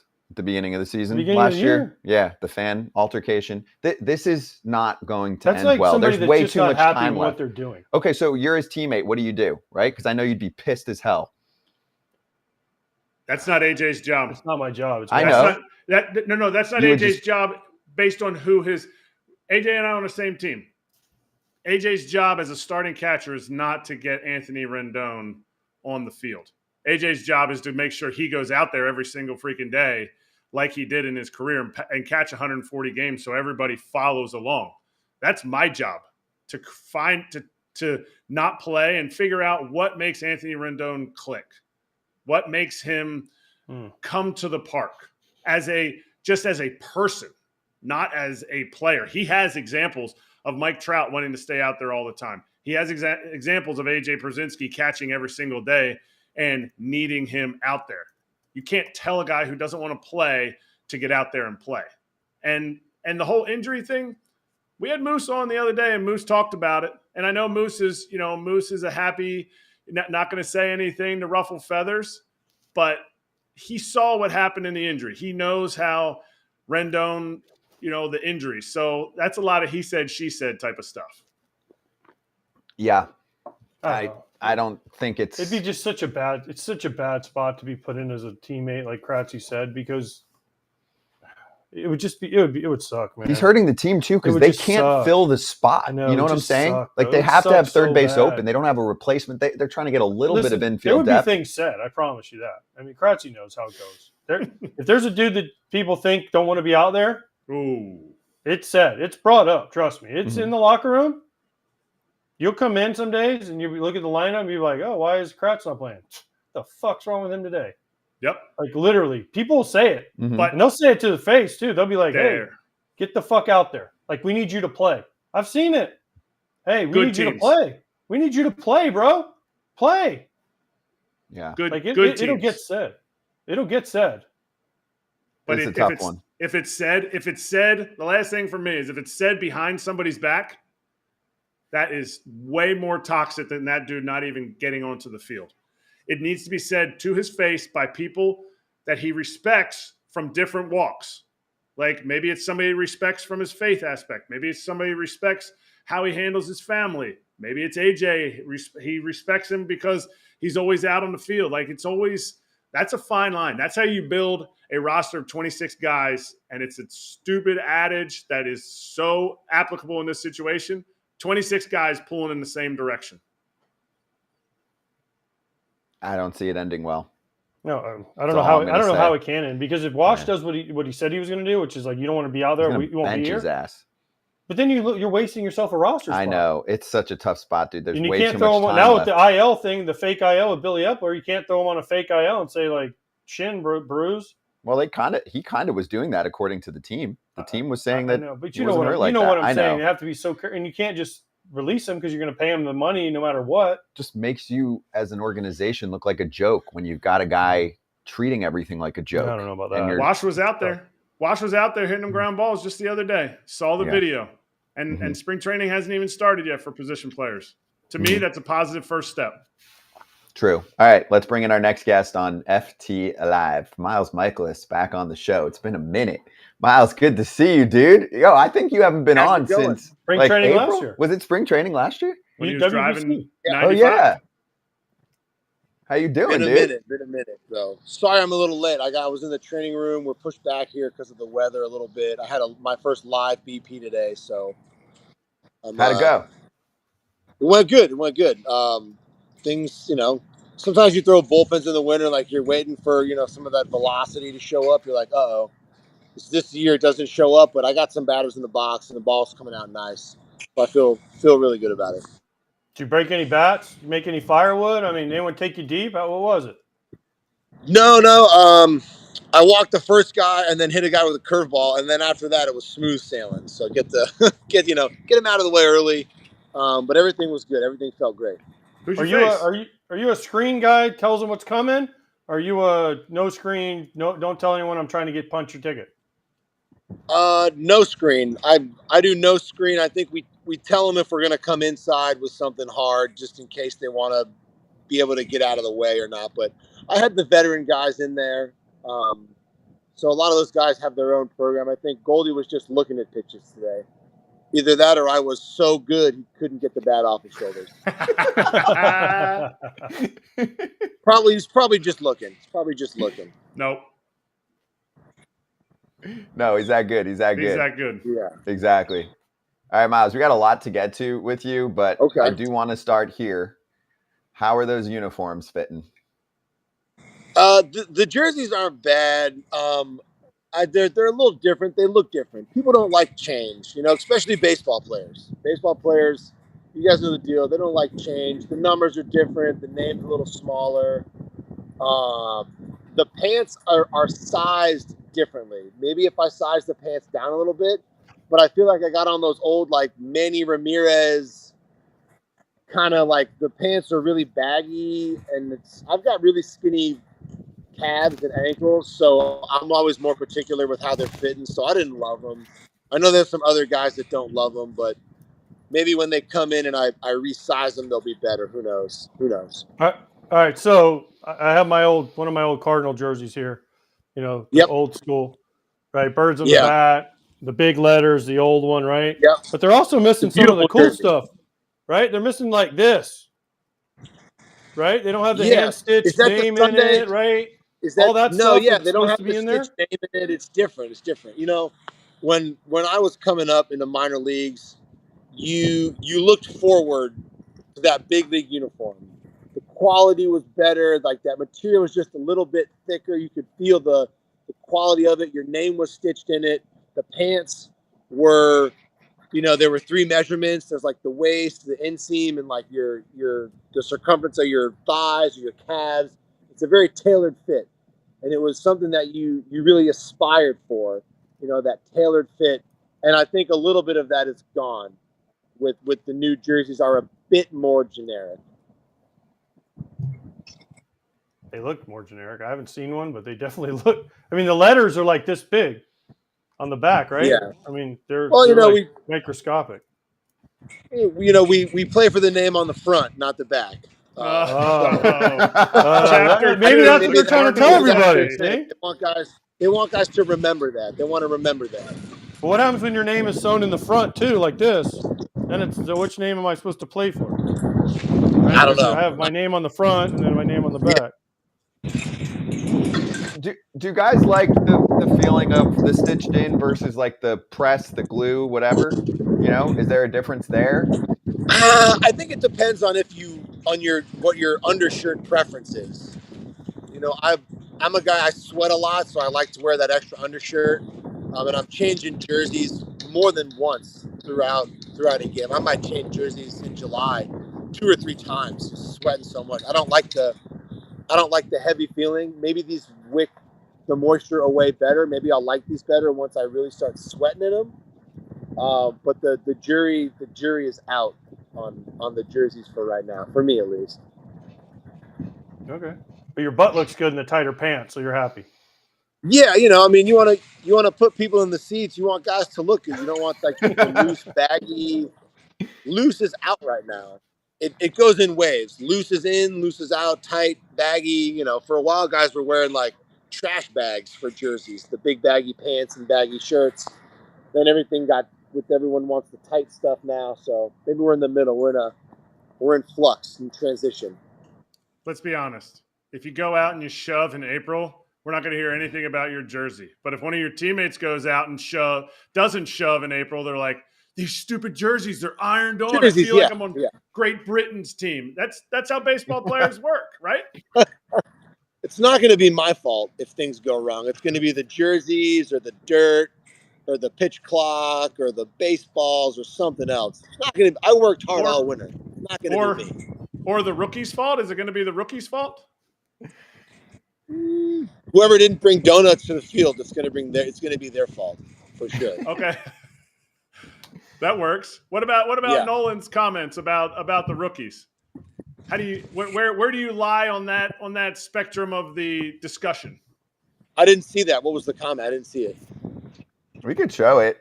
So here, I'll read it. He said, our team was just all young guys. I don't mean this in a bad way, but they kind of overran the clubhouse, and usually the veterans run the clubhouse. And I don't mean that in a way that they were disrespectful. It wasn't anything like that, but there was just so many of them. And I think if you want to get the best out of young guys, they've got to see how the veterans do it, all-stars and players who have been there before. And then that's how you get them better. But if they don't have those type of figures, it's hard for that to happen. I know me and Goldie were there, but we're not really vocal people either. So it's nice to have Carp, who's not afraid to go up to people and talk to them and hold people accountable. Yeah, I think that's not far off, and we've got a lot of talented rookies.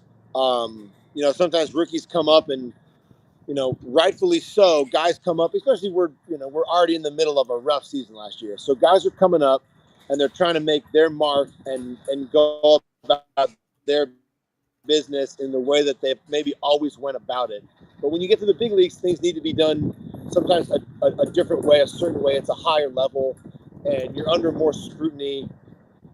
We had some meetings about it. One of the things and you get a lot of new guys coming in, and it's tougher to connect. Sometimes with, I sound like the old guys saying this, it's tougher to connect to a younger generation, especially when, not a lot of the younger guys golf, and that's something guys do away from the field to get to know each other. Or, you want to, we had our ping pong table back last year. You want to play ping pong against the guys. And a lot of guys, to me, some of the younger guys, they sit around on their phones a lot. And it's a lot of social media or like these games on your phone that they're playing. I'd rather sit there and play a card game, play some spades, or play some ping pong, or get the golden tee, or do something else. And sometimes they're hard to approach. Just as much as a veteran guy can be hard for a younger player to approach, the young players can be tough to approach as well, because you don't see things the same way or in the same eye level, into different things. And that's something that the veterans can take on themselves.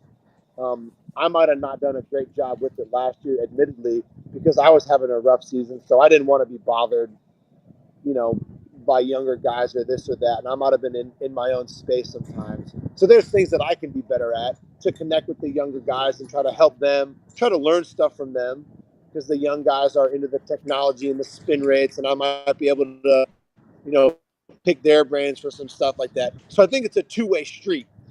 But I think when you get a clubhouse full of veterans, guys that know what to do, guys that know how to right the ship, and communicate with each other, I think we're in shape for a really good season.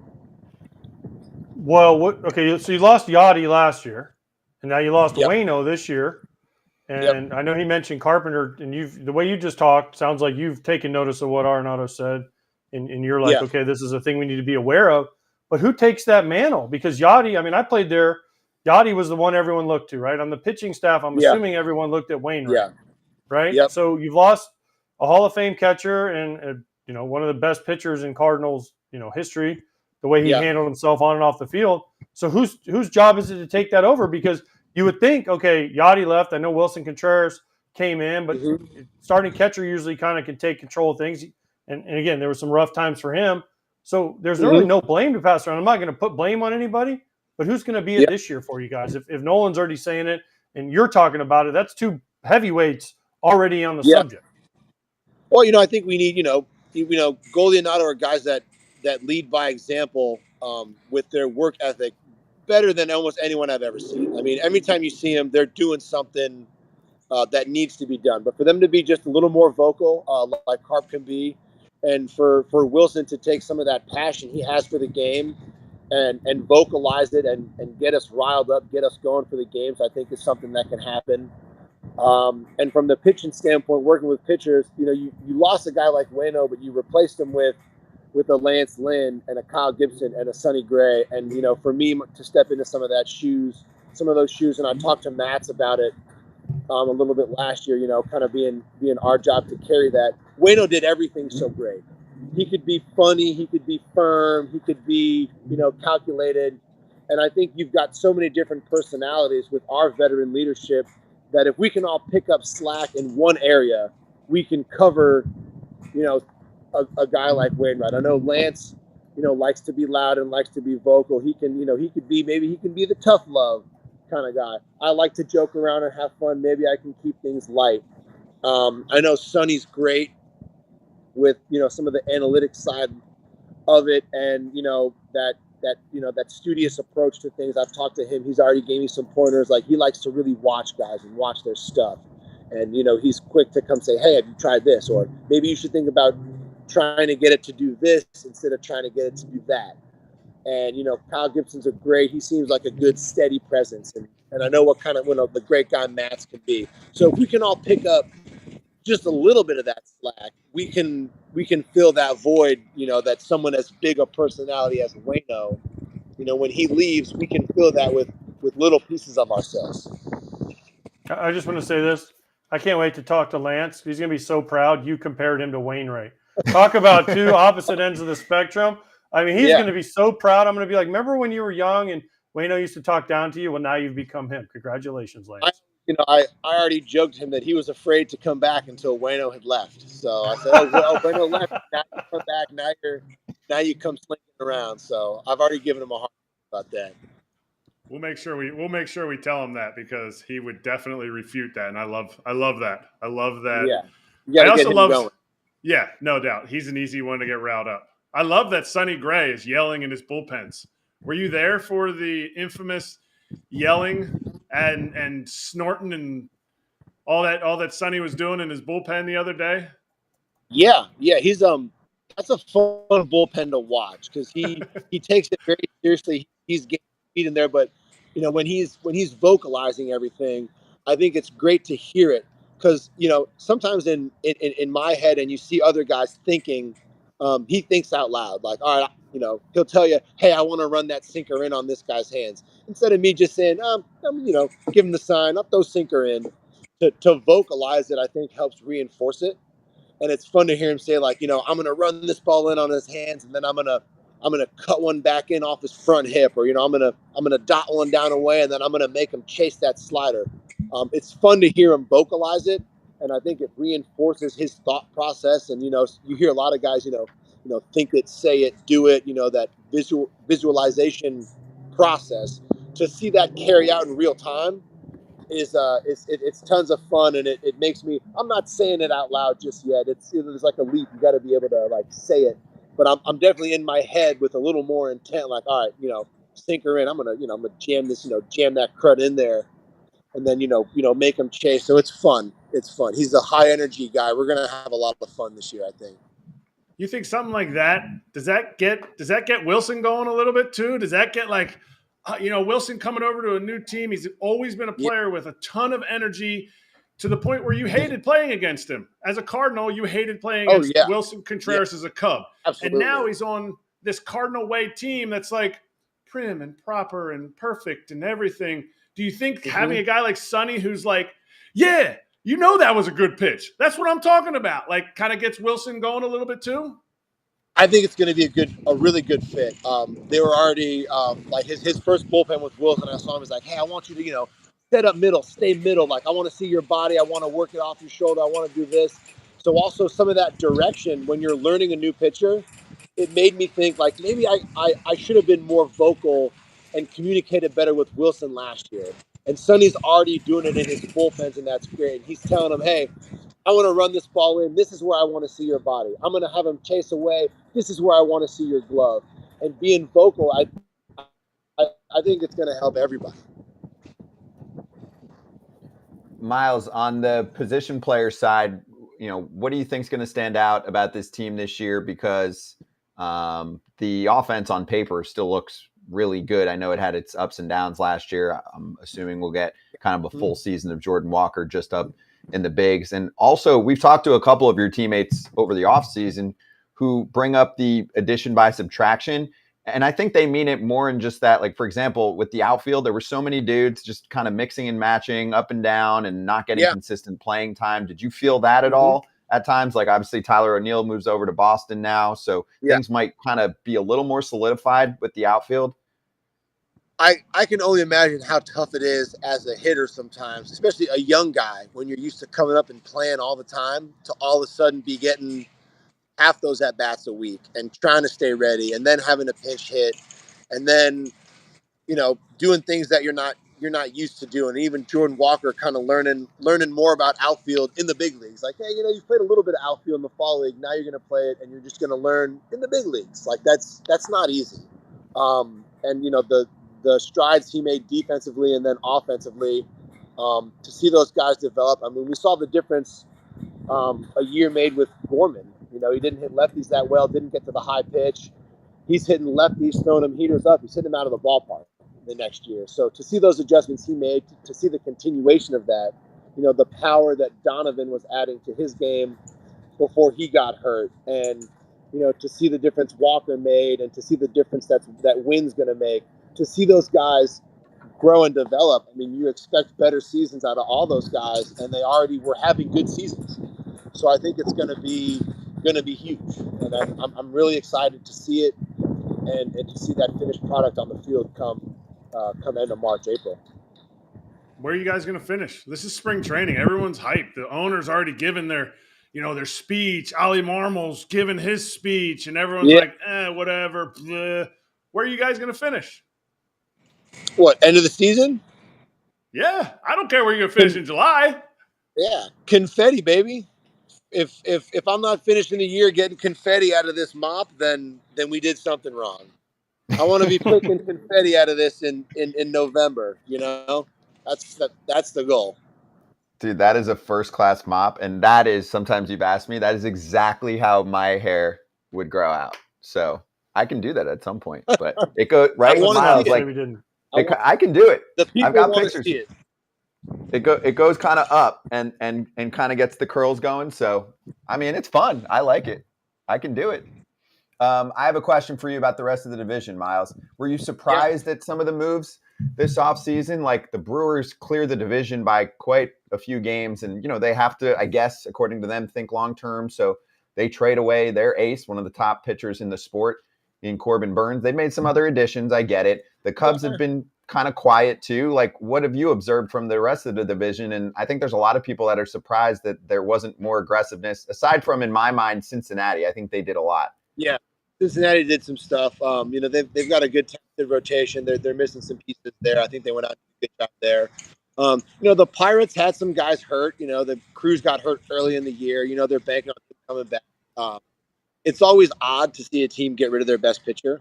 But the Brewers, they got a lot of talented young guys. You've seen their arms a lot in the past. They've got a lot of young guys. Some of those guys were hurt. I think Ashby was hurt most of last year. He's got great stuff.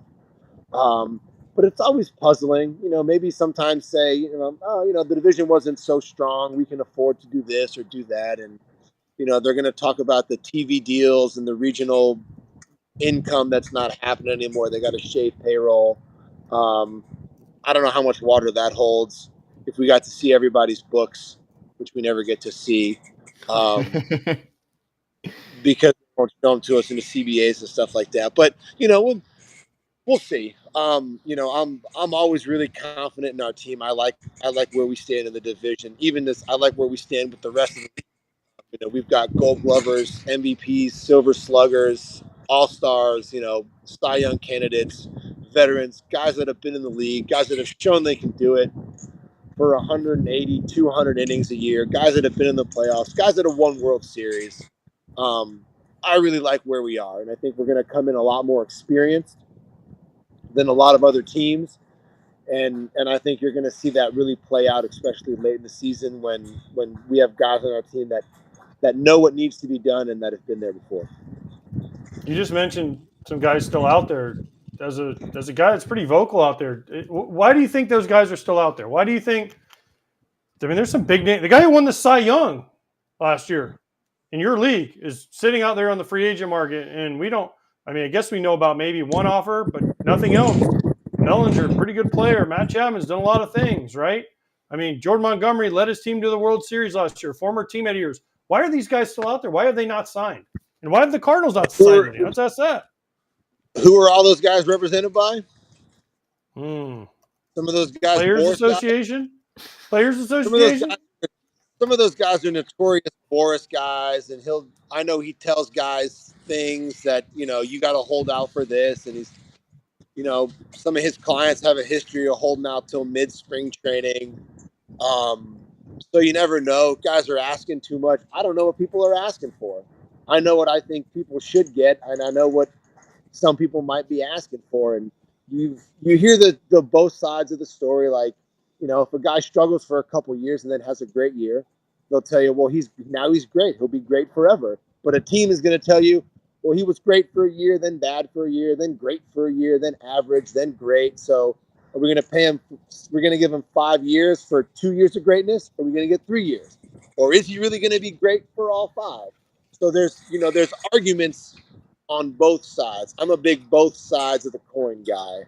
And I understand how it all works. Like, did a guy have a rough year and then a great year and he figured it out? Did he figure it out? Or were there weird underlying metrics where he was lucky sometimes or this or that? So I don't know. And I don't know what guys are asking for. So it's hard for me to judge. Is he asking for too much? Is he asking for too little? Is the difference in, these TV revenue streams, is that making that big a difference? I don't know. We'll never know because we don't see anyone's books. So who knows? But, the game is growing. The game is changing. They measure guys with these metrics and statistics. And it's weird, right? Like Bellinger's thing, like great year, great average, still had homers. They say, oh, but his quality of contact. Well, he struck out less. He put the ball in play more. Like, what do you want? What do you want from the guy? Like, he's going to put the ball in play. If you're protecting with 2 strikes, do you want him to strike out or do you want him to slap a single the other way and move a guy over? You want him to be productive? You want him to help the offense, or would you rather him just swing for the fence and miss? Like, tell a guy what you want him to do, because then he'll swing and miss too much, and they'll say, well, he swings and misses too much. They're going to pick whatever stat they don't like, and they're going to throw it in your face and say, we don't like this stat, so we don't want to pay you. But we're not going to talk about your other great stats because those are worth a lot of money. So it's tough. It's a tough thing to judge, right? Oh, he walks a lot of guys, and he strikes a lot of guys out, but then he didn't strike guys that didn't walk guys. So is the FIP and the Sierra, we didn't like those. We did like them. Tell me what you want. Honey, where you want to go for dinner? Just tell me where you want to go for dinner. and we'll go there. What you want, and we'll do it. But don't dance around the subject, right? That is such a well-articulated argument for both sides. But your side right now, you're a Cardinal pitcher.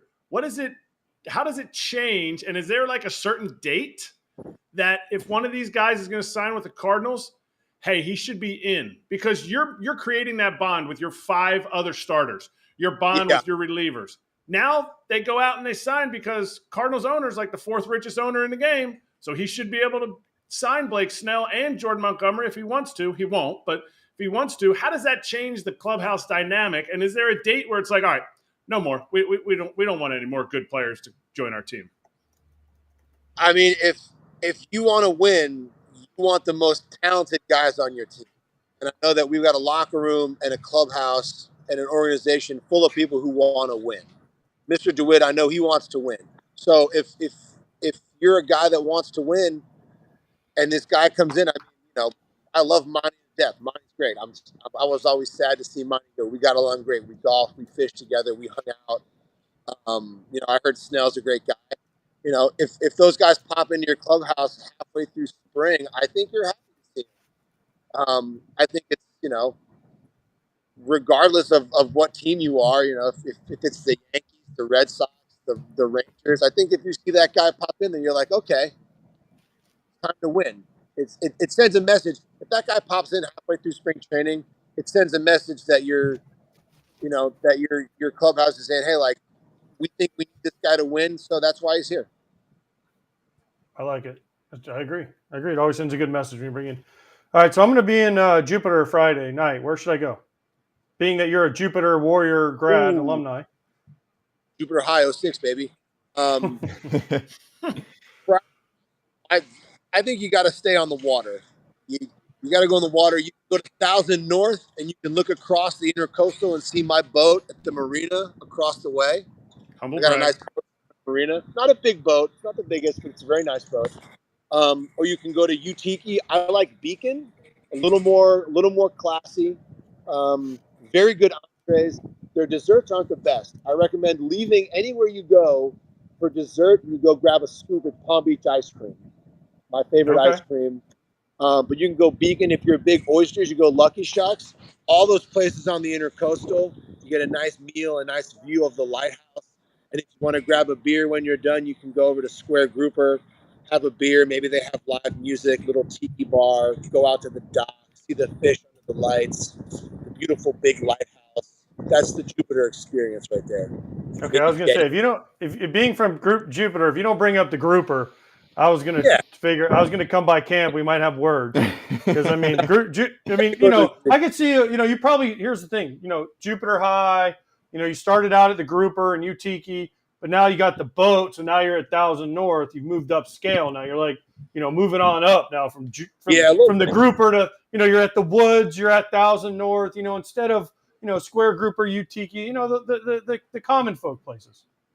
Oh well, I grew up nowhere near these places. I grew up. We're in high school. We're dropping a keg at the beach. We're hiding in the mangroves over by Coral Cove. We're at the sandbar at night. Sneaking around on the in the Intercoastal. We're sneaking beers around in high school. So I'm all of my mischief was much more off the beaten path when I was growing up here. Well, when I was growing up, UTiki wasn't even here. You had jetties and like the Crab House, and Square Grouper didn't even serve food. It was half the size. It was like a legit little tiki bar. Now they've got all the seats and the umbrellas and the palm trees.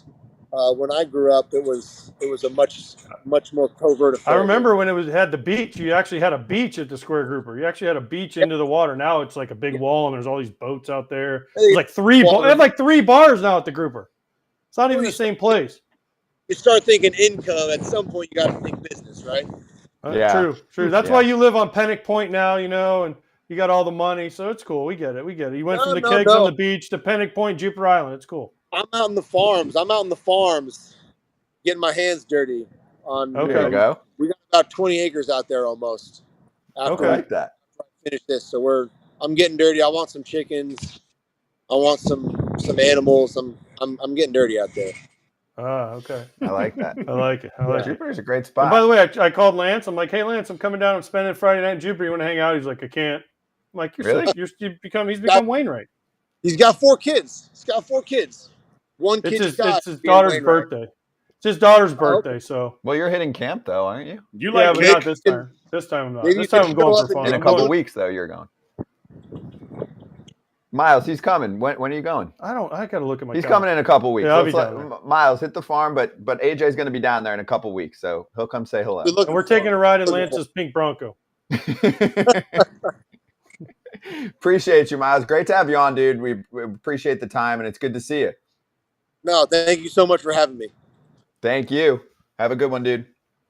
Thank you too. Miles Mikolas with us on FT. Oh, March 4th. No, he said March 4th at Nats. I don't know. It doesn't matter.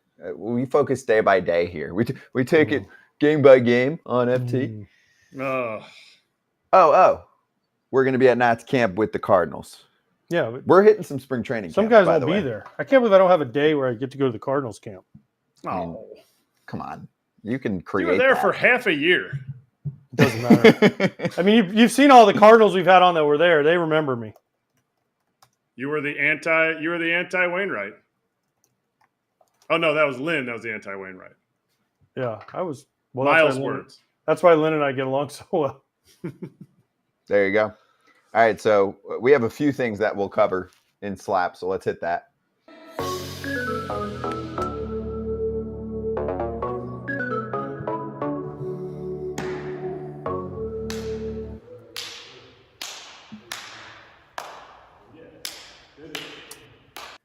By the way, Hick in chat said, really enjoyed the free agency discussion. Probably one of the better player interviews in recent memory for me.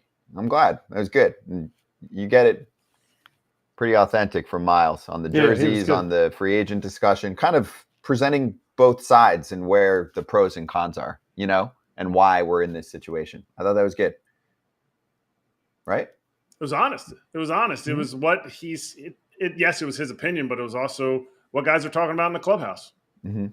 And I promised John I would mention this too. And we have brought this up a few times because he said, well, next year's free agent class is better. I agree. It's a strong free agent class coming up next year, depending on if some people don't sign extensions. That's kind of what happened over the years, though. People have signed extensions in the middle of the season or without getting to free agency. So, every year they're like, oh, wait till next year, wait till this year. And this year was supposed to be considered especially top heavy.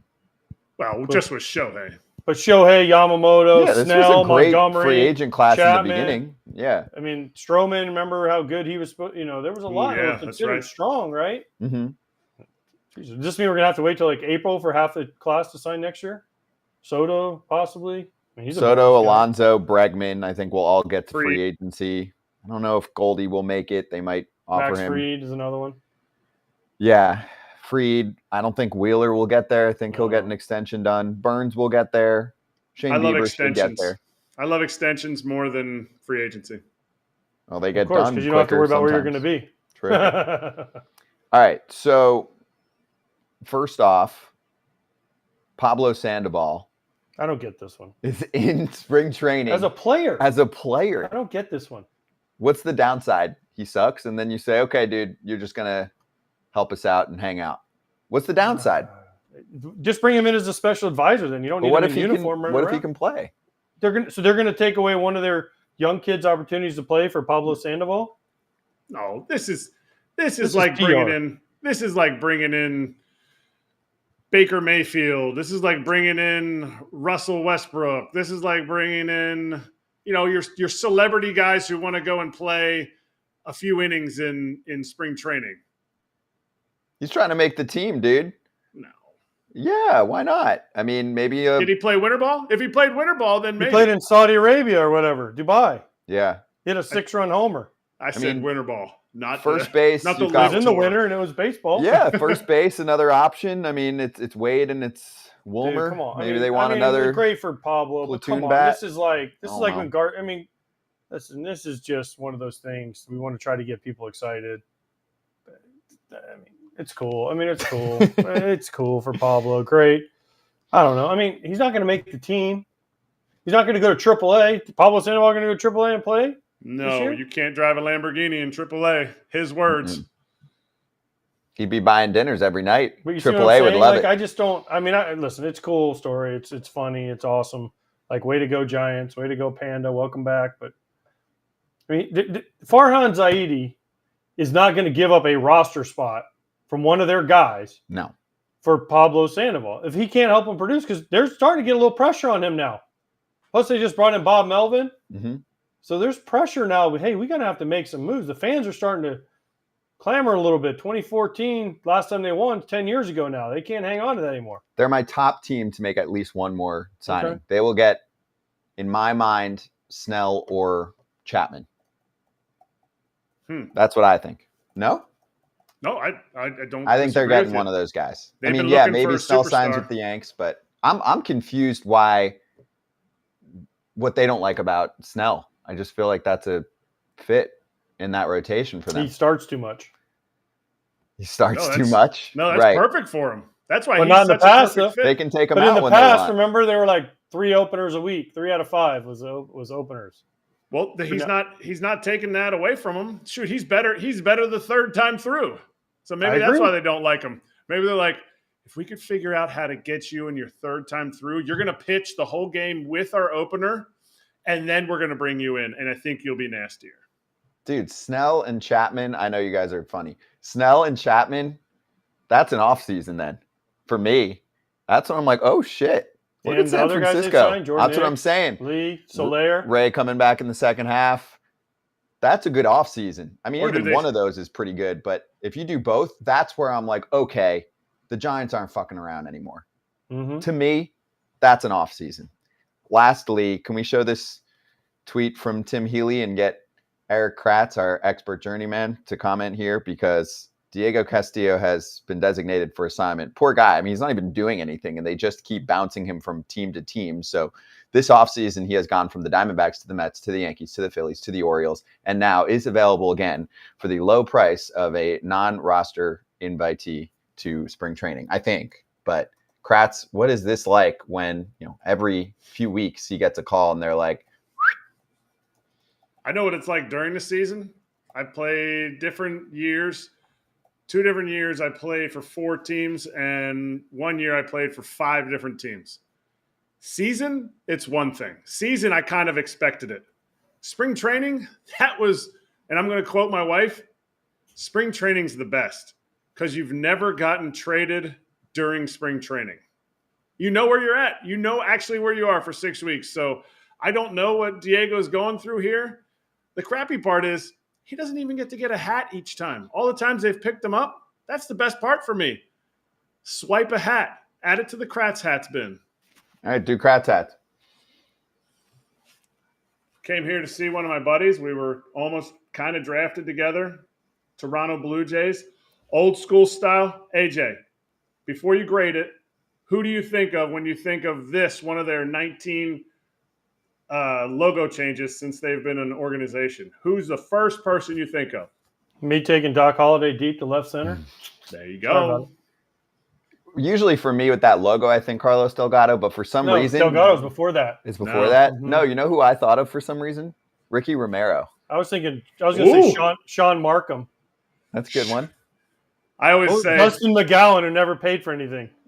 Dustin McGowan's room charges are still on the Blue Jays bill. Vernon Wells is the one I go for. Vernon Wells, yes. Vernon Wells. Them guys stealing signs in center field. Yep. I'm a sucker for the Blue Jays logo, so I'm going to give that one an A-.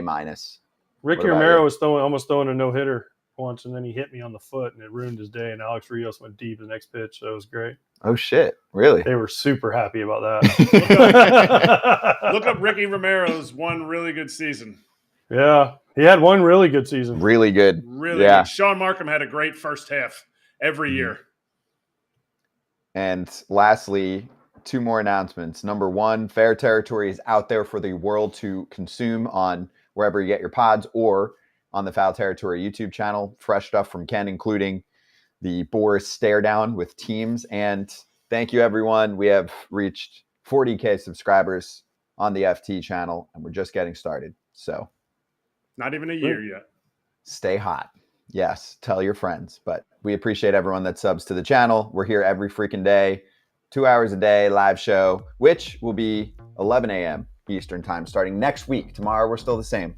1 o'clock, 1 to 3. Okay? But thank you, everyone, for subbing to the channel.